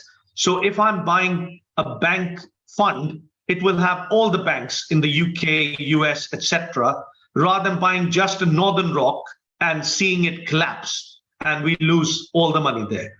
But if you have 100 banks in your portfolio, you are getting the dividends on them. Dividend could be 2 to 5%, even higher sometimes. So you're getting that income regularly, plus the capital growth, because after credit crunch, bank shares are quite cheap. Disney, Starbucks, they're doing really well. I mentioned of British Petroleum and Shell, their dividends tend to be about 5%. COVID time, they even stopped the dividend, but they're doing amazing capital growth, declaring all these huge profits. So you can start with funds and then expose yourself. Once you understand it better, then you can say, I want to have 20,000 of my 100 grand portfolio that you can self-manage. We can give you ideas and tips about it, and you can buy some shares. Apple, Netflix, Google, Microsoft, these shares are quite low in last 2 years. But are they going to disappear? Netflix is not managing their profit expectation, but it doesn't mean they're making any loss to that. So long term, it could be a great investment. if you can afford to have an individual share in your portfolio. But I'll give you another example. Pfizer, GlaxoSmithKline, AstraZeneca, etc., big pharmaceutical company, which did really well for COVID, and generally they do really well on dividends as well. But I did not invest any penny in Pfizer because it's too big. But I'm investing in BioNTech, the company which designed COVID vaccine. And I did 30%, 70%, 100%. Then they went down and we are up again 35% in the last 6 months. So new companies or smaller companies tend to do well. But I'm 43 years of age. If client doesn't understand and they haven't got much time to retire, they shouldn't. I can have same fund, same share in my investment, ISA, in pension, in everything. That's fine. So Jas, for the sake of time, I will have to move on. So thank you very much for your time. So there are a few more questions coming. If you don't mind, you can answer them. I'll just one last question because it looks like it's a short one. So for people who are enrolled in, it's from Sarada Udayappan, for people who are enrolled into employer pensions, where employer pays a contribution. Yeah, I can see that question, Bhaskar sir. Thank you very much. Thank you for the question as well. So yes, if employer is making a contribution and employee is making a contribution, we need to look at individual scheme. Let's say you are paying 10% into the scheme and employer is matching that to 10%. You've got very generous scheme of 20% and your salary is 100 grand a year. You're getting 20,000 paid into that every year, but your individual limit is 40,000 every year. You can pay up to 40,000 every year in your pension with the tax relief. So don't normally pay more than 40,000, but you can even go back 3 years and pay towards that. But if your scheme is good enough and it's performing, and I can check even the funds in your scheme and tell you whether you can tell your employer, because normally they give you a very restricted choice. Let's say your employer puts you on Aegon, Legal and General, Prudential, Canada Life, and so on platforms with a fund choice. I can tell you which funds to tick and send it back to your employer so it starts performing better. But taking money out of that pension or reducing there and giving money to me to manage in investment or pension, we will have to look at your age and circumstances. If retirement is too far, go for pension. If you need access to the money, go for investment. So that's a very good point. Sarada, I think you're asking two questions in one. So you maximize your contribution to your pension. So don't do anything with that. But you are asking if that money is already being taxed. It doesn't matter. Even if it's be taxed, you invest in a SIP, the government will pay back your tax. So it's not, you're not going to lose anything. Absolutely. So if client, let's say client is a basic rate taxpayer, so it's a 20% taxpayer, but from the amount, it looks at 25% of the gross. So let's take an example. When you pay £100 a month into your pension from your personal bank account, it gets grossed at 25%. So your £100 becomes 125. And if you are higher rate taxpayer, after the tax year finishes, you can do a self-assessment and claim 20% further tax. But if your employer is paying the direct contribution into pension, then you haven't paid tax on it. So you don't need to claim any tax back.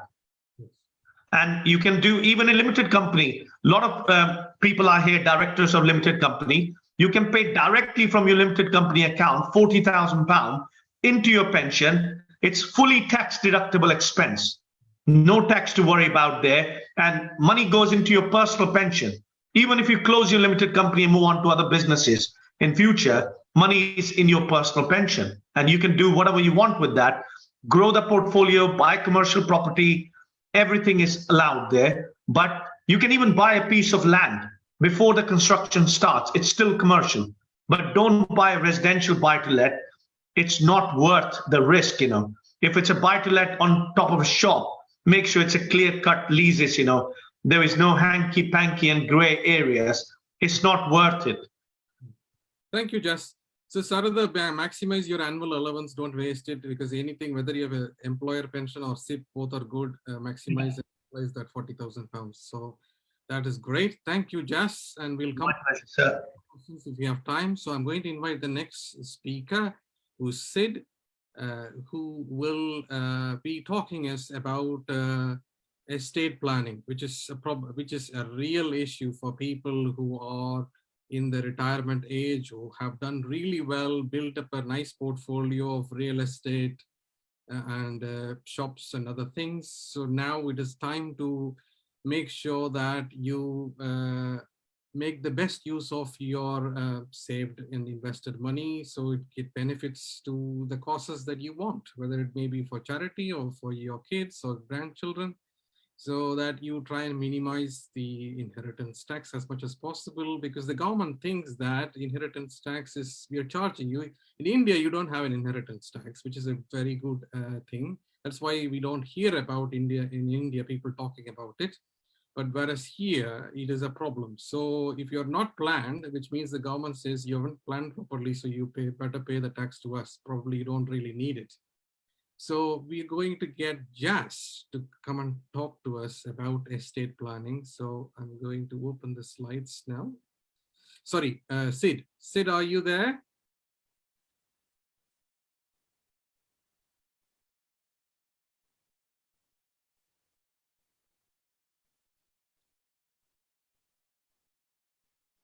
Just give me a second. The presentation is not opening up.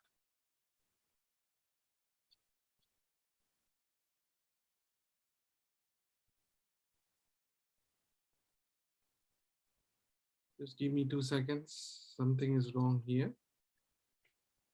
Yeah, it's opening. Just give us a few seconds. I think the system is slow because my laptop is on for quite a while.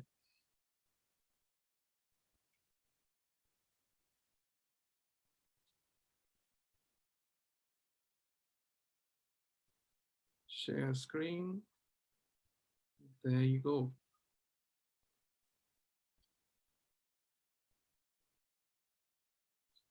Sid, are you ready? Yes, hi, good afternoon, everyone. Sorry, I was not able to unmute myself for some reason. So I hope everyone is able to hear me loud and clear. So first of all, thank you to London Nagarathar Sangam for inviting me to give this presentation and giving me this opportunity. And welcome everyone on this lovely cold Sunday afternoon. Thanks for joining in. So my name is Sid Mohanty, full name is Siddharth Mohanty. I'm an estate planning advisor. I've been advising on estate planning for the last 15 years or so. And the areas that I deal in are wills and trusts and power of attorneys and inheritance tax planning. So I'm going to speak about that briefly today. It's a vast area. It covers a lot of subjects, but I'll try my best to concise them and speak. And thank you everyone for your patience so far. Jas and Sekkappan, so knowledgeable, brilliant presentation so far. I got to learn so much from you guys. And I'll try my best to give some snippets of advice or knowledge as you speak, but it will be mostly generic because we are talking to an audience here, and whatever specific questions, I'll try my best to answer them. So moving on to the next slide, basically, when we talk about estate planning, we all know about a financial plan. So people have thought about making a financial plan, but what is an estate plan? So estate planning is basically has got 3 pillars, which are wills, trust planning, and lasting powers of attorney. So if somebody asks you, do you have estate plan? We're talking about basically these 3 areas. Moving on. So let's look at wills. Now, looking at the population of England, about England and Wales, about 65 million. 45 million don't have wills in place. So we're talking about, of course, demographics, 18 plus and older people, it varies. But we're looking at almost 2/3 of the UK population not having wills in place. That's 2 out of 3. That's a big statistic. Now, why is this so, which is something we might want to consider and introspect. So we'll look at that. Moving on. Okay, so let's look at wills, the 3 corners of estate planning. Let's look at wills. Now, areas that I'd like to discuss broadly Yeah, please, Bhaskar, go on to the next slide. Yeah, so areas that would like to discuss broadly are these 4 areas I'd like to discuss broadly. Now, intestacy is basically the default rules of the government that applies to anyone that dies without having wills in place. So if you don't have a will, then the government defined rules of intestacy come into the picture. If you Google rules of intestacy, it will be like a complex flow chart, which looks at if you're married, if you've got dependents, who's your next of kin, what's the value of your estate. So look at all these different variables, and then they decide how they will distribute your estate. This is if you don't have a will in place. Of course, in India, we have a different system.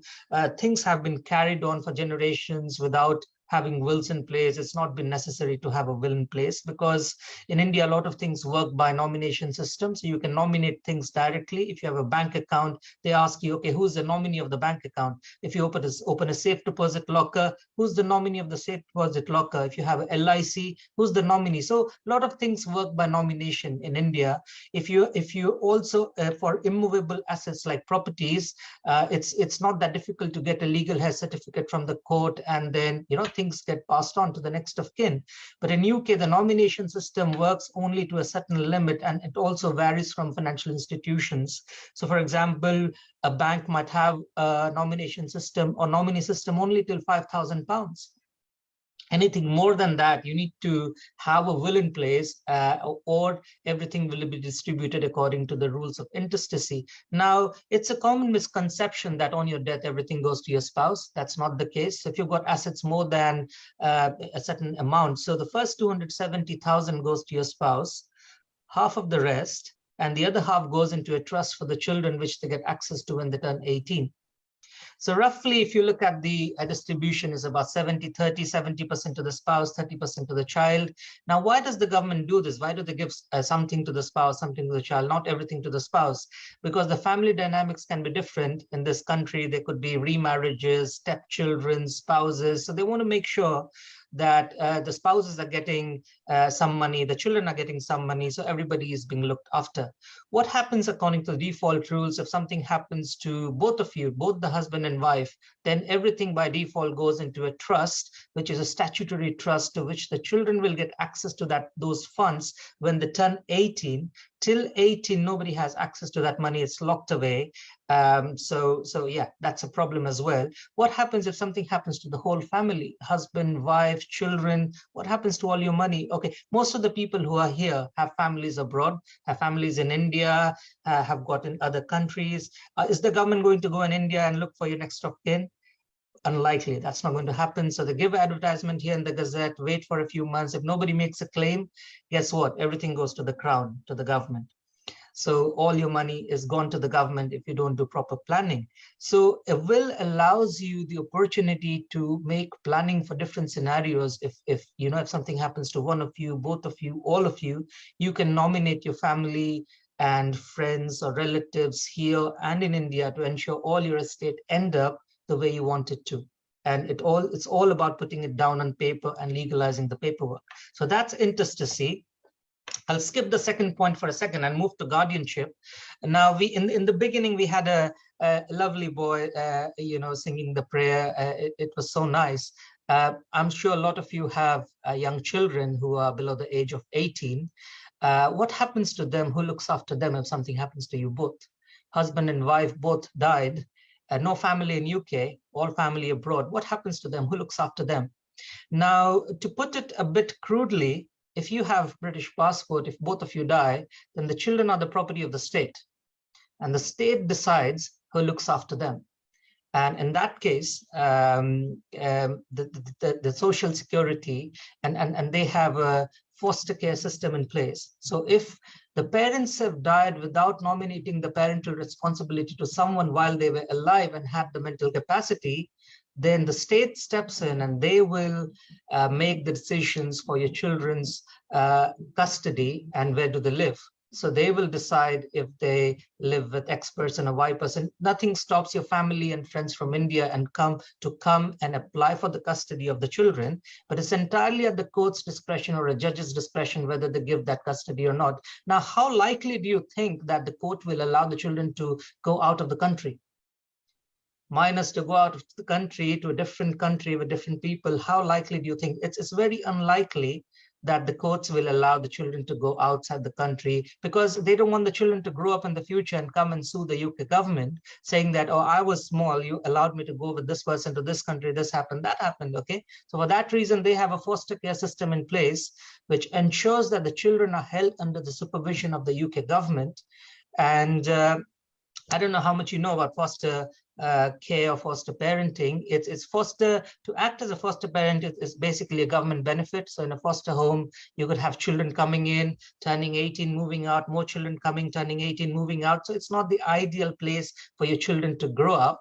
And it doesn't have to be somebody from your ethnicity or your nationality. It could be somebody totally different in UK. So for that reason, it's easy to cover this topic is just by nominating or assigning the parental responsibility on your death to somebody who you think or who you want to get the custody of your children. So you can appoint a hierarchical custody. You can say, this is my first choice, second choice, third choice. Always name the first choice as somebody local in UK, because something happens to both of you, children are in the school, somebody needs to pick up the children, keep them, feed them, till the people from India, if that's your wish, arrive from there and take the custody of the children. So it's very important this is done, because if you have got minor children and you've not appointed guardians, then you're leaving it to chance for your children to go and live with people who they don't know. So it's very important that is done, and that will ensure that, and it doesn't matter where parents, where your choices are, they could be anywhere in the world, but it has to come from the parents. You have to nominate the people, they can be anywhere in the world, as long as it comes from the parents, that's absolutely fine. So that's a second burning issue for people who are from abroad and who have not nominated the guardianship for the children. Coming to the domicile, now Jas spoke a lot about inheritance taxes, and that's a very burning issue and quite a hot topic, because in people who are living around the London area, 1 million is not a big amount for them during their lifetime. Because when I talk about 1 million, I'm talking about typically a couple who are homeowners who get allowances, both, which is the nil rate band, which is 325,000 each, and they get the residential nil rate band as well, which is 175,000 each. So together they get an allowance of 500,000 each. So together, allowance of 1 million that can pass on to the children, inheritance tax free. Of course, it's dependent on the total value of their estate. But if it's 1 million allowance that they're getting, then that's how much they can pass on to the children tax free. Now, when we came from India, we were Indian residents, we were Indian nationals, we were Indian domicile, because our family was from India. When we started living in UK, slowly we became UK resident, we became UK citizen. And after we have crossed 15 years in UK, we are deemed domicile in UK as well. And once you're deemed domicile in UK, then you're liable to pay taxes on your worldwide assets. So no matter where your assets are, if you got assets in India, in India also, most of the people, they have properties in India, flats in India, or they would be receiving an inheritance later on in their life from India as well, from their parents. So any of those assets, if your estate is more than £1 million in UK, then anything in India also will get taxed at 40% when it goes to your children. So that will be taken into account. So you should start the planning from now in terms of what are the things you should look at so that your Indian assets can be kept separate. A lot of things to look at. You can tax efficiently transfer the money from India outside India without it forming part of your UK estate. Also, if you're still non-domiciled, so if you're less than 15 years in UK, there is a way for you to move money out of India without it forming part of your UK estate. So even after in the future you turn 15 years, that money remains outside of your estate for inheritance taxes. The other way of doing it is there's double tax treaty between India and UK. So people who have lived for more than 15 years in UK, then there's a double tax treaty, which is only with a few countries, India, Pakistan being two of them. So if so the double tax treaty can be applied at that point for Indian assets to be kept separate, but the planning needs to be done in a certain way so that the Indian assets can be kept separate. Because a lot of people who go and make will locally with, let's say, the Indian aspect or the Indian angle is not usually taken into consideration, because all you're talking about is your UK assets. So that's something important for people who are from Indian origin, and if they have Indian assets, to take into account while they're doing the planning. And the last point there is jointly held assets. So a lot of us have joint bank accounts with our spouses, joint properties, other joint assets. So what's the risks by having jointly held assets in terms of succession planning? Can we have the next slide, please?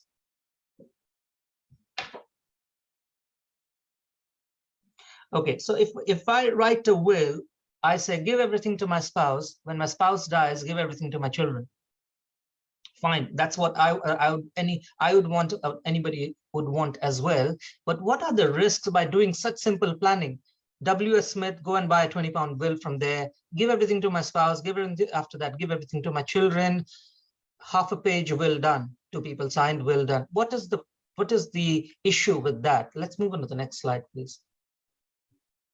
Okay, so I wanted going to my spouse, but eventually I wanted going to my children as well. If it goes to my spouse could be alive for the next 30, 40 years. Eventually, when my spouse dies, it goes to my children.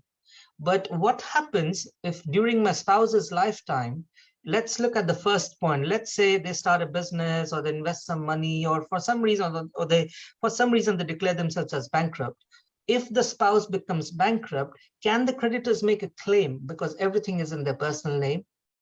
If the spouse remarries, then any remarriages, they revoke your previous wills. If anyone remarries, the will gets cancelled automatically. Then everything goes to the new partner and their children.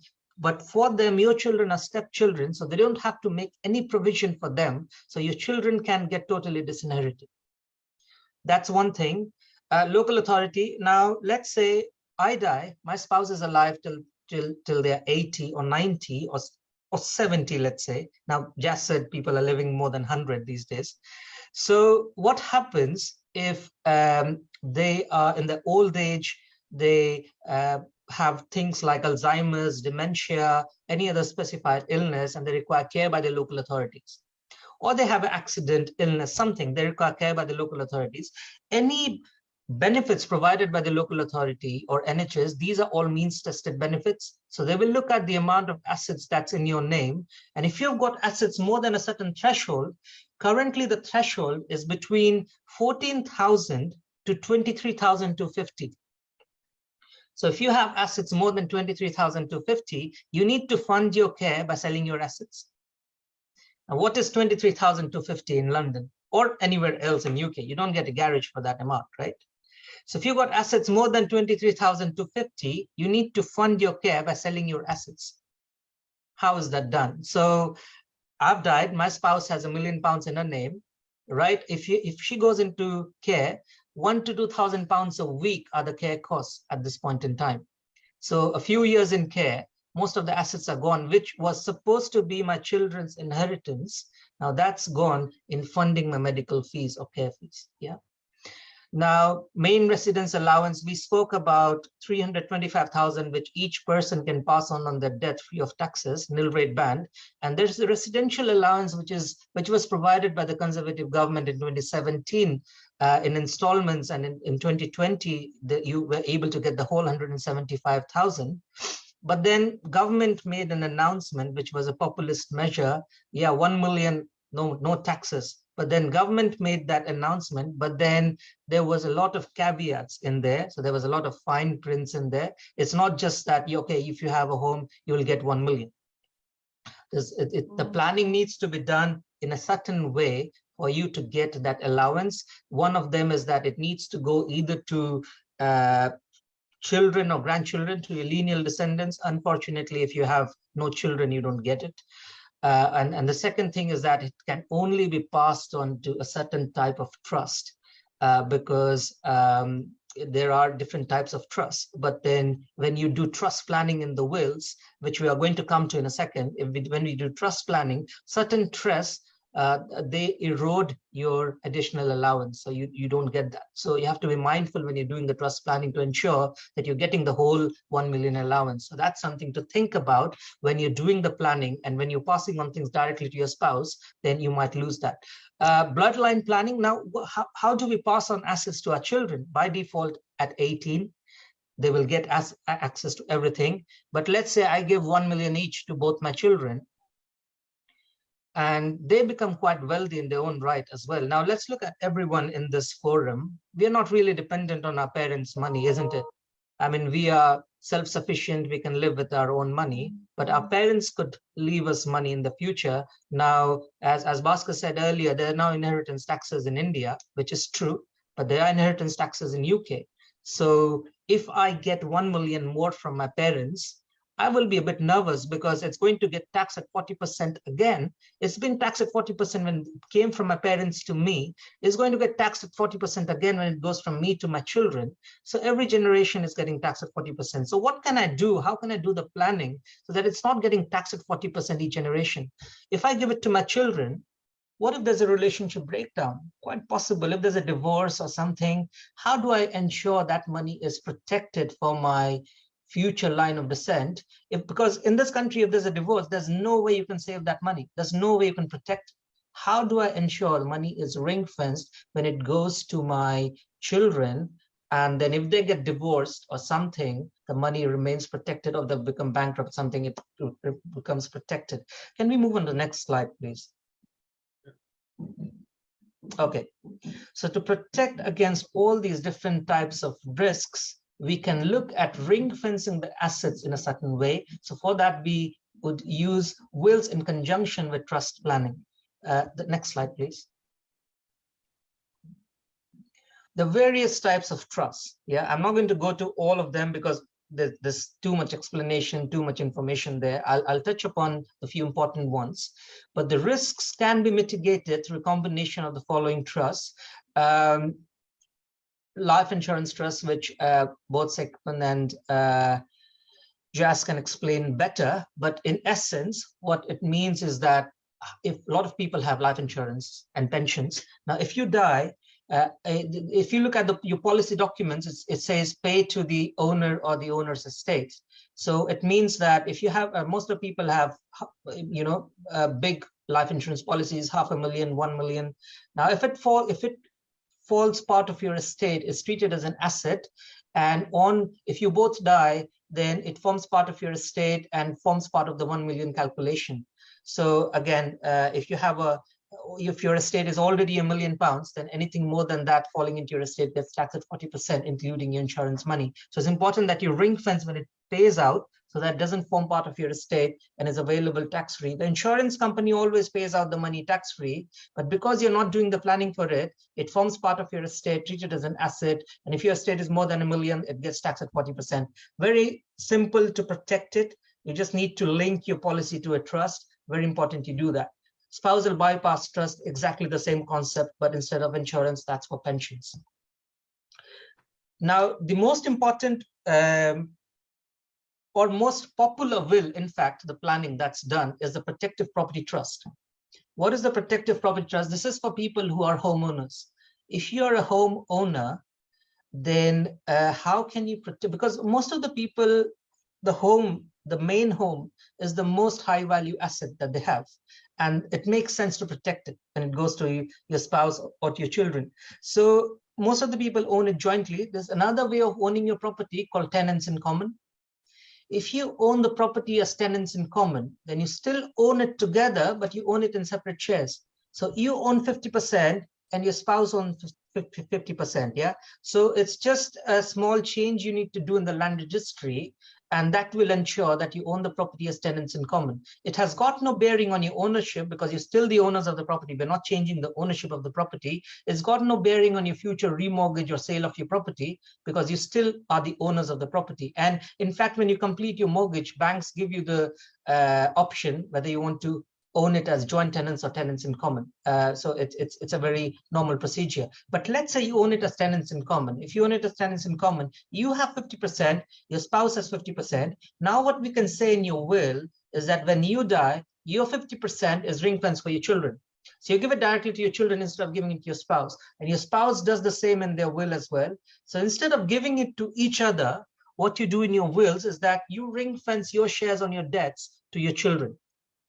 So in practically how it works, let's say I have died, I have said my 50% of the property is ring fence for my children. My spouse is alive, they have their own 50%. Plus what I do is I give them access to my 50% by something called a life interest. So they have a life interest in my 50%, so they can access my 50% while they're alive. But let's say I have died, my spouse is alive. Now, if they become bankrupt, the creditors can only make a claim on their 50%, not on my 50%, because that's already ring fence for the children. If my spouse remarries, the new partner can only make a claim on their 50%, not on my 50%, because that's ring fence for the children. And if they went into care, then usually properties held in such a way are disregarded for care fee assessment purposes, simply because half of a property does not really have an open market value. You can't really sell half of a property, can you? So usually properties held in such a way are disregarded. So this type of planning in the will ensures that your main home is ring fenced for the children. At the same time, your spouse can use it while they're alive. And also it protects against any third-party risks as well. The type of trust we use has full spousal exemption, which means that there are no inheritance tax implications. Usually if you use a trust, then there are certain implications in terms of there are entry charges, the anniversary charges, the exit charges. The type of trust we use between spouses, there are none of these charges because it benefits from spousal exemption. So no taxes between the spouses. At the same time, you get the benefit of using a trust as well. Now, the same concept can be applied to the next point there, flexible life interest trust, which is everything except your main home. So the protected property trust is just for your main home. The flexible life interest trust is for everything else apart from your main home. So your buy-to-let properties, your bank accounts, ISAs, investment shares, anything else, same concept. On my death, I ring fence everything for the children, while at the same time, I give my spouse access to both income and capital from my share. But if they fall into any problems during their lifetime, everything is ring fenced for the children and protects against any third-party risks. Yeah. Next slide. Okay, so sorry, just yeah. So basically, a lot of different types of trust. I'm going to touch upon everything, but if you have a business, if you're a business owner, it's an unlisted company, then usually it benefits from business property relief, and that could be up to 100% of the value of the business. Now, like Jas said earlier, if you are a business owner, you can pass on your business 100% tax-free because it qualifies for business property relief. This is available by the government itself. Now, why the government provides it is because if they start taxing small businesses at 40%, then nothing will be left to pass on, isn't it? So they allow SMEs to get the 100% tax relief. It's not available to investment businesses, it's only available to trading businesses. So if you have a buy-to-let portfolio in a limited company, and it's not available to investment income, it's only available trading income. So if you have a GP practice, if you have a, let's say, an accountancy practice, a financial services, a software company, any business, any bona fide business qualifies for 100% relief. So you can apply for that and you can get that. But what do people do? They say in their wills, I give everything to my spouse, including the business. But once you have got the 100% relief, if you give it to the spouse, you're wasting that relief, isn't it? Because between spouses, there are no taxes anyway. So there's spousal exemption. There's no taxes anyway. So you're giving it to the spouse, you're losing that relief by giving it to the spouse. When the spouse dies, that again forms part of their estate, and when it passes on to the children, because inheritance taxes are only due when both of you die on the second death. So what we suggest is that the relief that you get from the government, which is 100% of the value of the business, is ring fence in a trust for the spouse and the children, so that in the future, if the spouse sells the business as well and gets the cash for the sale of the business, that also continues outside of the estate rather than forming part of the inheritance tax calculations. Very important for business owners. If somebody has farmlands or something, they can use the same concept for agricultural property relief. If somebody has children with special needs, very, very important. Children with special needs, the parents are in a dilemma. What do we do? Do we give it to the child? How do we give it to the child? Because the child can't look after themselves. Okay, some people, what they do, if they have the child has a sibling, let's give it to the sibling will look after my child. But if the sibling dies, if the sibling gets divorced, something happens with the sibling, how will they look after the special needs sibling? And also the problem is, if you give anything to the special needs sibling, they lose all their government benefits, because any government benefits they get are means tested. So what we recommend now, the HMRC has a special trust. It's a privileged trust. It benefits from all tax exemptions, especially for somebody who's got a special need. And so you can pass on assets to them in a special needs trust, or a disabled discretionary trust, or a vulnerable person's trust, as it is commonly known. If it goes into a vulnerable person's trust, there are two advantages. One is it's very tax efficient. There's no entry charge, there's no anniversary charges. It's very tax efficient. And secondly, they don't lose their government benefits. They can continue getting the government benefits as well. So it's not means tested anymore. Severance of tenancy is what we do when we change from joint tenants to tenants in common. That's a change we do with the land registry for the trust planning to be effective, because unless we do that, that is not applicable. Because if I own the property jointly, I can't say that give it to my children, because it's jointly held, it automatically goes to the spouse. So I have to hold it separately in order to do that planning. And the last part here is lasting power of attorney. Sorry, 1 second, please don't change the slide. Lasting power of attorney is now, in this country, GDPR and data protection, as you all know, is very, very important. So even if it's your spouse, they don't have automatic right to act on your behalf if you're unable to act for some reason. Now, let's say I'm traveling in India, COVID, a lot of borders got closed. People can't travel. And also, if you're lying unconscious in a hospital, you're lying in a coma, what does your spouse do, or what do your children do? How do they get access to your bank accounts? How do they speak to financial institutions or medical institutions on your behalf? The only way they can do that is by going and getting a court order or a deputyship to act on your behalf. Now, any court order applications and the whole process it's exorbitantly priced. It takes just over $5 grand just to do a deputyship for one person. For husband and wife, you're looking at £10,000 to get the deputyship in place. And it easily takes 9 to 12 months at this point in time to get a court order in place. So what you should do is, while you have the mental capacity, is assign a power of attorney to your spouse and your children, so that if you're unable to act for any reason, then they're able to, next slide, please. So there are two types. One is a property and financial affairs.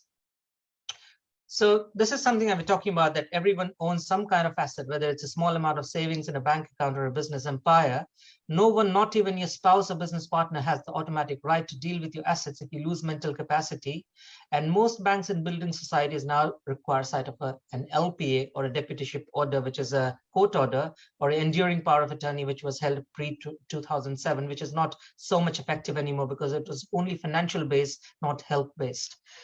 So they will provide information, let alone access to your account. Next slide, please. Okay, so there are two types. One is a property and financial affairs. Now, things like opening, closing, or operating bank accounts, applying for government benefits, pensions, allowances, doing tax returns, paying bills, buying, selling properties, providing for care. None of this can be done without you assigning them a power of attorney. Okay. So it's very important that they are assigned that. And the next slide, please. So the other one is health and welfare. So let's say if you go into care, then your family cannot decide which care facility they're going to. You're living in London, they might send them to Birmingham. So you have no say over that. You can't get access to their medical records. You cannot get an opinion, second opinion from a GP. Let's say you're lying unconscious, you want to move them back to India, or you want to take them to some other country for treatment. You have got no right or no say unless officially you're allowed to speak on their behalf. So all this those things are possible only by giving a power of attorney. It's a one-time thing. Once it's in place, it's there for life. So it's important that you put that in place. So a professionally drafted will, taking into account the tax efficiency, outside risks, and your personal circumstances, can go a long way in ensuring your family's assets are transferred with minimum disruption. So yeah, and the next one, please. So these are all the whole package that we do: wills, trust planning, reports for all the trusts that we do, severance of tenancy, with land registry. All documents that we do have explanation document. There's letter of wishes to the trustees, to the guardians, to the attorneys, and the power of attorneys for financial and property affairs and health and welfare. So I would recommend, if you're doing the planning, to sit down and do the whole planning. One thing I've not put down here is inheritance tax planning. We do extensive inheritance tax planning by use of a lot of different methods, and most of the things Jas has already mentioned as well, and we are able to do all of that. So yeah, and I hope you found this informative, but it was more of a generic information, but everybody's circumstances are different, and if anybody has any questions, feel free to go ahead. Thank you. It was really brilliant. Actually, every slide was kind of revelation for me, because so many things I need to sort out, I think, after looking at your slides. But anyway, I'm sure our audiences will find your presentation very, very useful, and they may come to you with lots of different requests. I'm very sure about that. So while, we're time-wise, we're about running over our scheduled time. So I hope people don't mind that if we stay for another 10-15 minutes. We'll try and finish it, wrap up everything by 5:30, unless there is a strong desire by the organizers of the both Sangams to extend it further. So while we're waiting, Jas, you have some questions that were hidden in all the chats. So I have reposted them for you. So if you don't mind, if you can answer them on the chat itself, that'll be great help. For Sid, I just wanted to start off with a question while others are coming up with. So in terms of wills, generally, I haven't made a will myself. They say that you need to get it looked by a solicitor. It needs to be stored somewhere, and you need to. So how will people find out where my will is? And can you give us a bit more about what happens to that will once you've written it? Yeah. So basically, will writing as a profession in UK can be done by solicitors or estate planners. And either they need to be part of either three organizations. One is of course, if they're solicitors, they're regulated by the Solicitors Regulations Authority. If they're estate planners, there's the Society of Will Writers, and there's the Institute of Professional Will Writers. So there are three organizations. We are a member of the Society of Will Writers. We have professional indemnity of 2.5 million for each client for the advice that we give. So our advice is guaranteed up to 2.5 million for each client. And of course, they have a license that needs to be renewed. So you need to do your annual CPDs and other things as well. So it needs to be basically, you need to choose your professional. Of course, you need to do your research and everything for that. In terms of storage of the will, different organizations have different ways of doing it. A lot of companies, they store it with themselves. And then the client on the death can contact them. Some of them, they don't take that responsibility. They give it to the client, and it's the client's responsibility to keep them.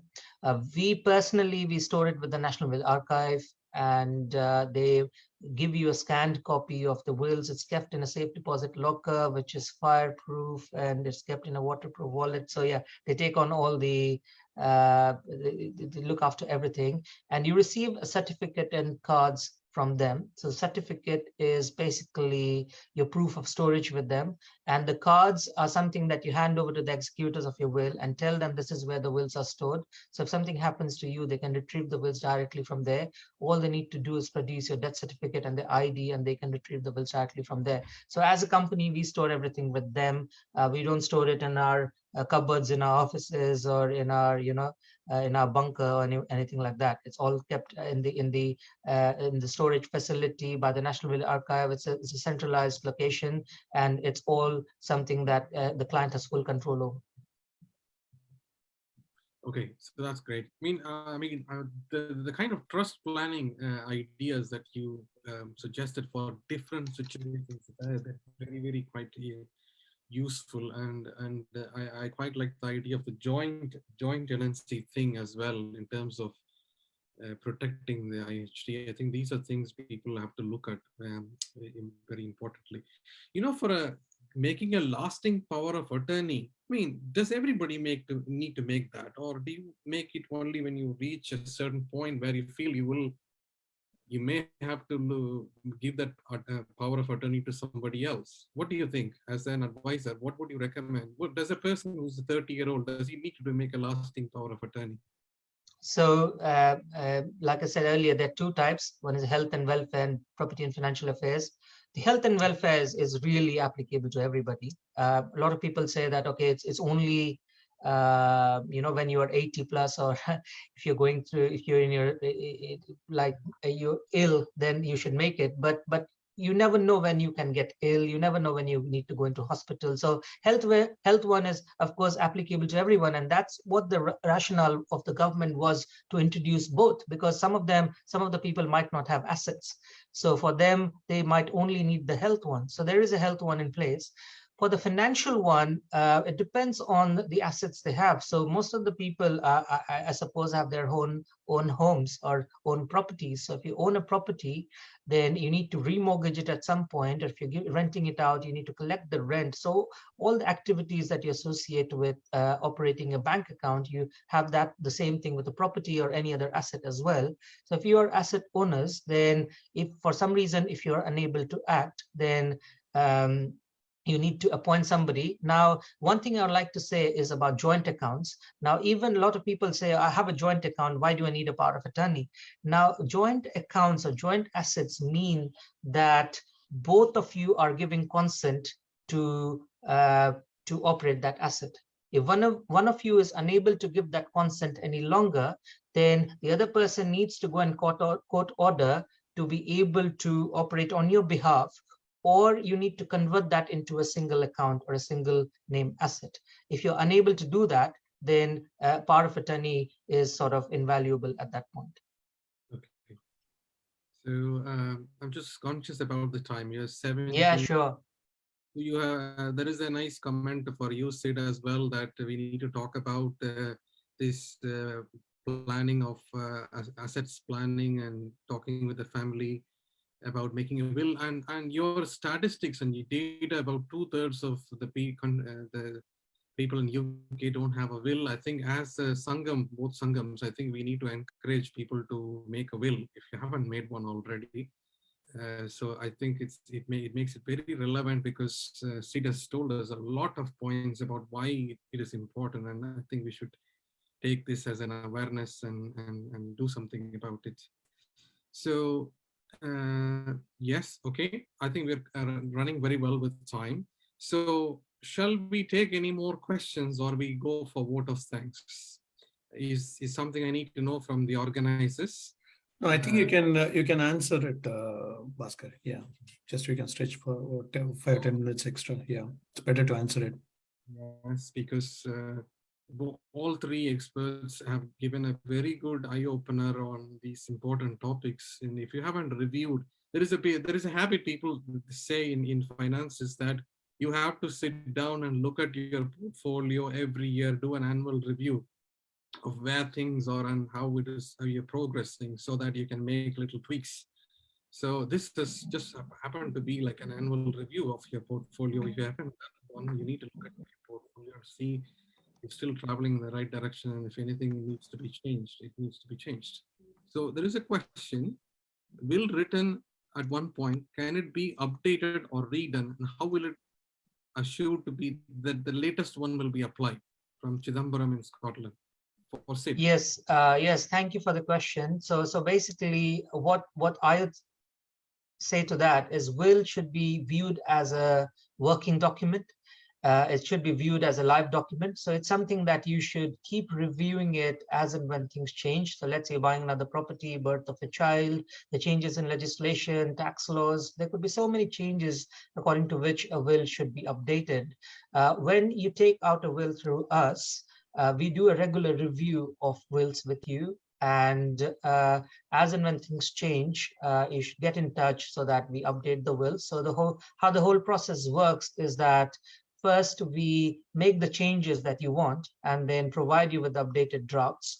And once you've approved them, we get it replaced with the previous will, and then you get the updated certificates from the National Will Archive. So that will be your latest will. Your cards remain with the executors anyway, so they can retrieve. So whenever they apply to retrieve the wills, they will always have access to the latest one. But it's important that we keep talking, because just by writing a will now, you're not looking after everything when you die, which could be 20, 30, 40 years down the line.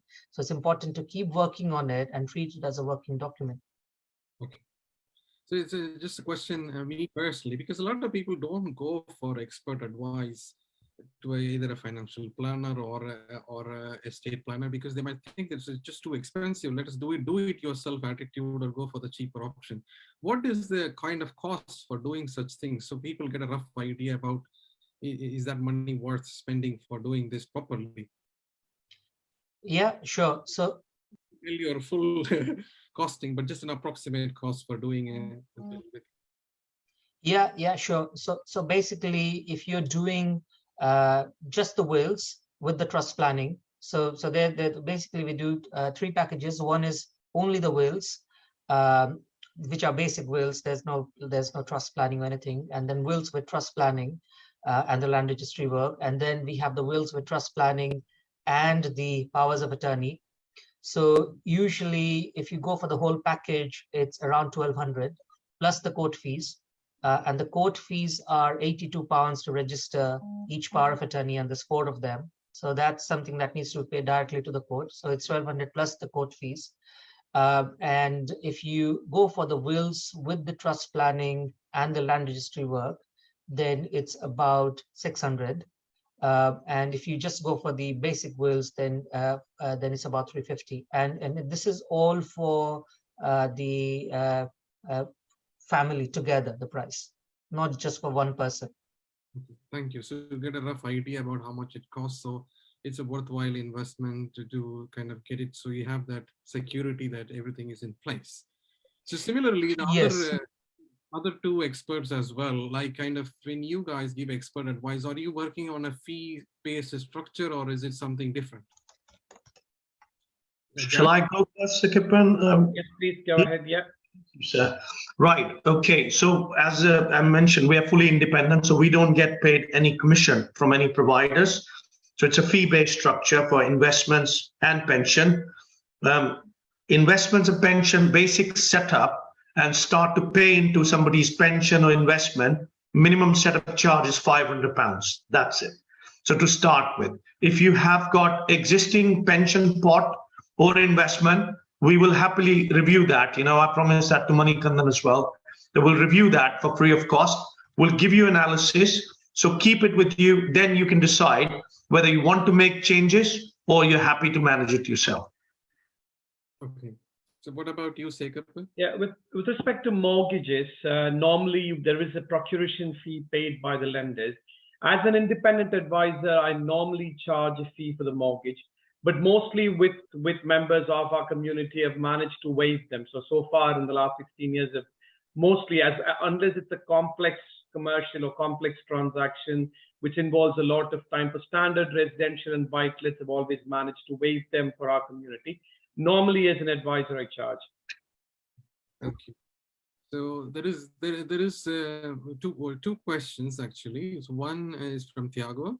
So he's asking that about the property inheritance. So will it be applicable when you write the will? When you do write the will here, will this be applicable to India as well? Yeah, very good question. So basically, what I'll suggest to that is that if you're making a will in UK, then you should make it applicable to your UK assets only and keep the Indian assets separate. The reason I say that is because if you include your Indian assets in your UK will as well, then that will goes through probate in the courts in UK and then travels to India, and it goes to probate in courts in India as a foreign will. So, and especially if you've done planning here according to the UK laws and everything, then it could be a bit of an issue in the courts in India. And there are practical issues as well. Your witnesses could be somebody from UK, your neighbors and all, and the courts in India might say, or call the witnesses to testify. And there could be issues with them traveling to India and testifying in the courts there. But most importantly, you remember I spoke about the double tax treaty between India and UK.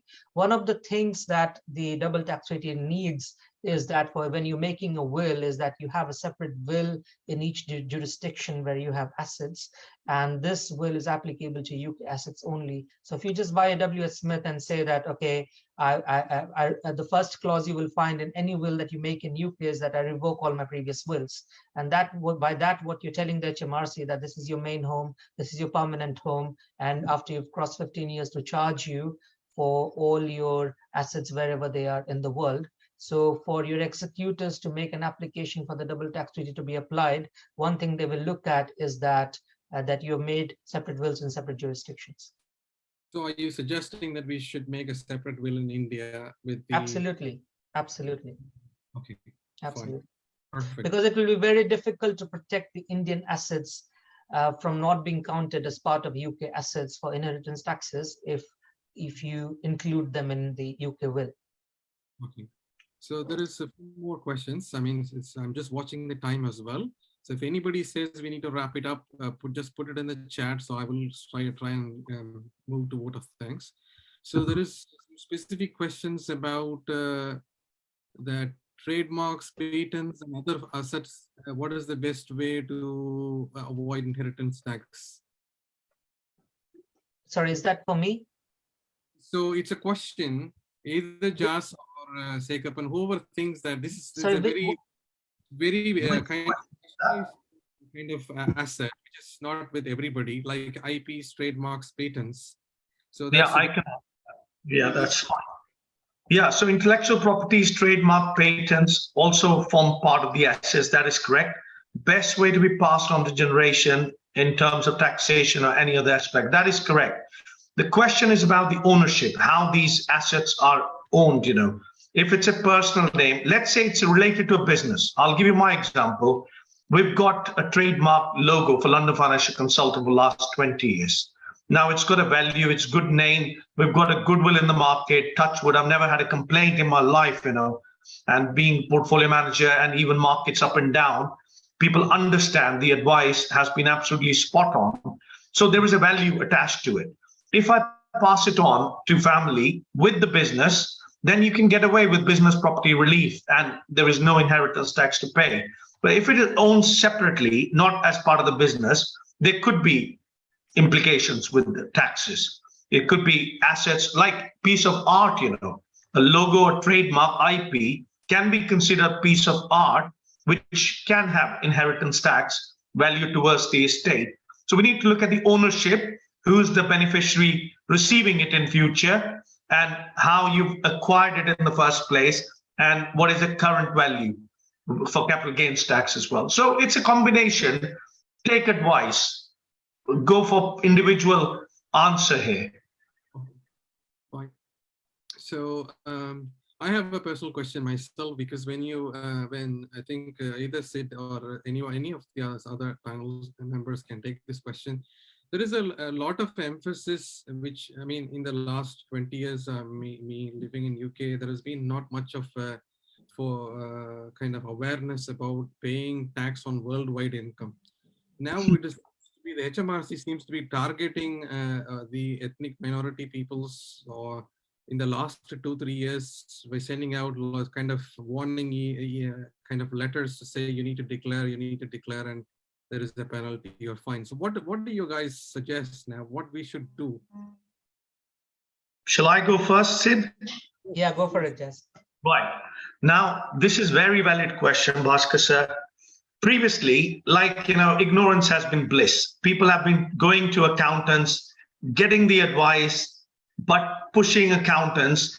So if you go for an accountant who just agrees with what you want to do, and they give you a self-audited, so they're not even responsible for the advice, you could get away. All three presenters today are qualified and regulated individuals. and everything we tell our client will be indemnified and covered, so you are protected in the CeFA. It's not somebody sitting in a pub and you're asking a question about advice. Everybody's worldwide income, if you're a UK resident and domicile, again, Sid had domicile in the presentation, but it's a long-winded topic, to explain domicility and residence. Residence is for tax purposes. You are normally resident here. If you're staying, say, less than 6 months, you are abroad. More than 6 months, you are in UK. You are normally UK resident for tax, for ISAs, for pension contribution, capital gains tax allowances, and so on.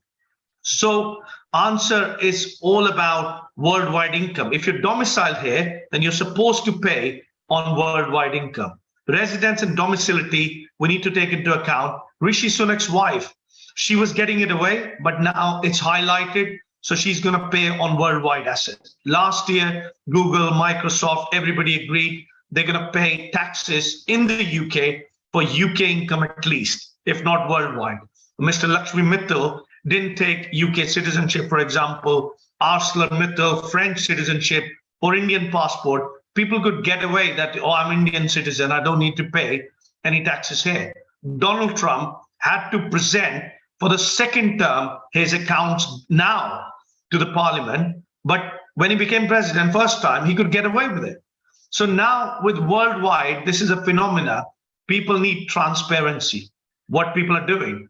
I get clients from family and generation. I'm looking after third generation now, but anybody new who's coming from social media, now I don't do social media. People are coming to me from recommendation from existing clients and family. They know us. But if somebody comes just through LinkedIn, they're asking me a question, how do you do your taxes, Jas? People are asking how much you earn, Jas. And which is a valid question, nothing to hide there. It's a limited company. Everybody can check, what I earn. And I'm very happy to answer that question. So it's all about transparency. And you need to declare everything. And there are enough loopholes to get proper tax advice. Tax evasion is a problem. Tax mitigation is never a problem, There are tax mitigation opportunities available. Yeah. So just seek advice and get proper guys giving you proper advice. So I have a question for now, Sid. There is a question from I can't read the name. So the self-written wills bought at W.H. Smith, has it got any validity? Yes, it is valid. It is valid, but it does not cover all the risks that I specified in my presentation, like things like bankruptcies, divorces, generational taxes, care fees, assessment. So it does not cover with any of that, or inheritance tax planning, getting access to the whole, IHT allowance. So it does not cover all those plannings. Of course, if somebody is a single person just with a bank account, I won't ask them to spend loads of money to write a will. Then W.H. Smith will is fine for them. But somebody has got property, is not from UK, has got family here and in India as well, has got children, has got a growing estate, has got a growing family, then a £20 will is not going to solve all the problems in life. So they need to look at doing proper planning. I'll just give you an example. A client sent me a will they had drafted themselves just to review that. And I looked at it. The will was fine, but then there were no guardians mentioned for young children. And I was like, what's the point of doing this will when you have young children? That's the first thing why you should be writing a will. And a lot of wills are not signed. They're not executed properly. They need to be signed, dated, executed in front of 2 witnesses. All these things, if not done properly, can fail a will. So it's always important to take those into consideration. But yes, self-made wills are valid, but they need to be executed properly. And it's only for a certain type of people who need very basic planning. Thank you. Thank you, Sid. So I think it's time to wrap it up now, because I think everybody's been patiently listening to all the topics for the last 2 hours and 2.5 hours actually. So I thank all 3 speakers. Now I'm going to pass it on to Professor Nachiappan Subramaniam, who is going to give the vote of thanks. and we will do a follow-up about the organizers will give a follow-up about how to take some of the issues that we picked up today in the future. Thank you. Over to you, Nachi. Thank you, Dr. Bhaskar Manikam. So it was an interesting session, I would say. Like we had a very good three presenters, like experts. I would say, like it's an appropriate session at the right time, being brought by two sangams, like jointly, and it has been hosted very well by multi-skilled personality. He's not a doctor. I think he's a financial expert too, by Dr. Bhaskar Manikam. So we should appreciate him for entertaining us for 3 hours, really 3 hours, and we had a very good participants like viewing this and getting benefit out of this. So we have a couplet. I would start my word of thanks by saying a couplet from Tirukural, which our President Mani would like. So we say like Ietralum, Eatalum, Kathalum, Katha Vahutalum, Valladu Arasu. Meaning is how to enhance our earning, safeguard, distribute to the benefit of the community. So that's what we covered today, typically by 3 experts, especially Mr. Sekkappan Alagu, who's a well-renowned expert in mortgage advisor, and we all got benefit out of him. So directly, indirectly, talking to him, getting advice, timely advice, and he spoke to us and he gave a good picture of where we are in terms of how to manage mortgage, typically like how to get the grip of interest rate when it is going very high.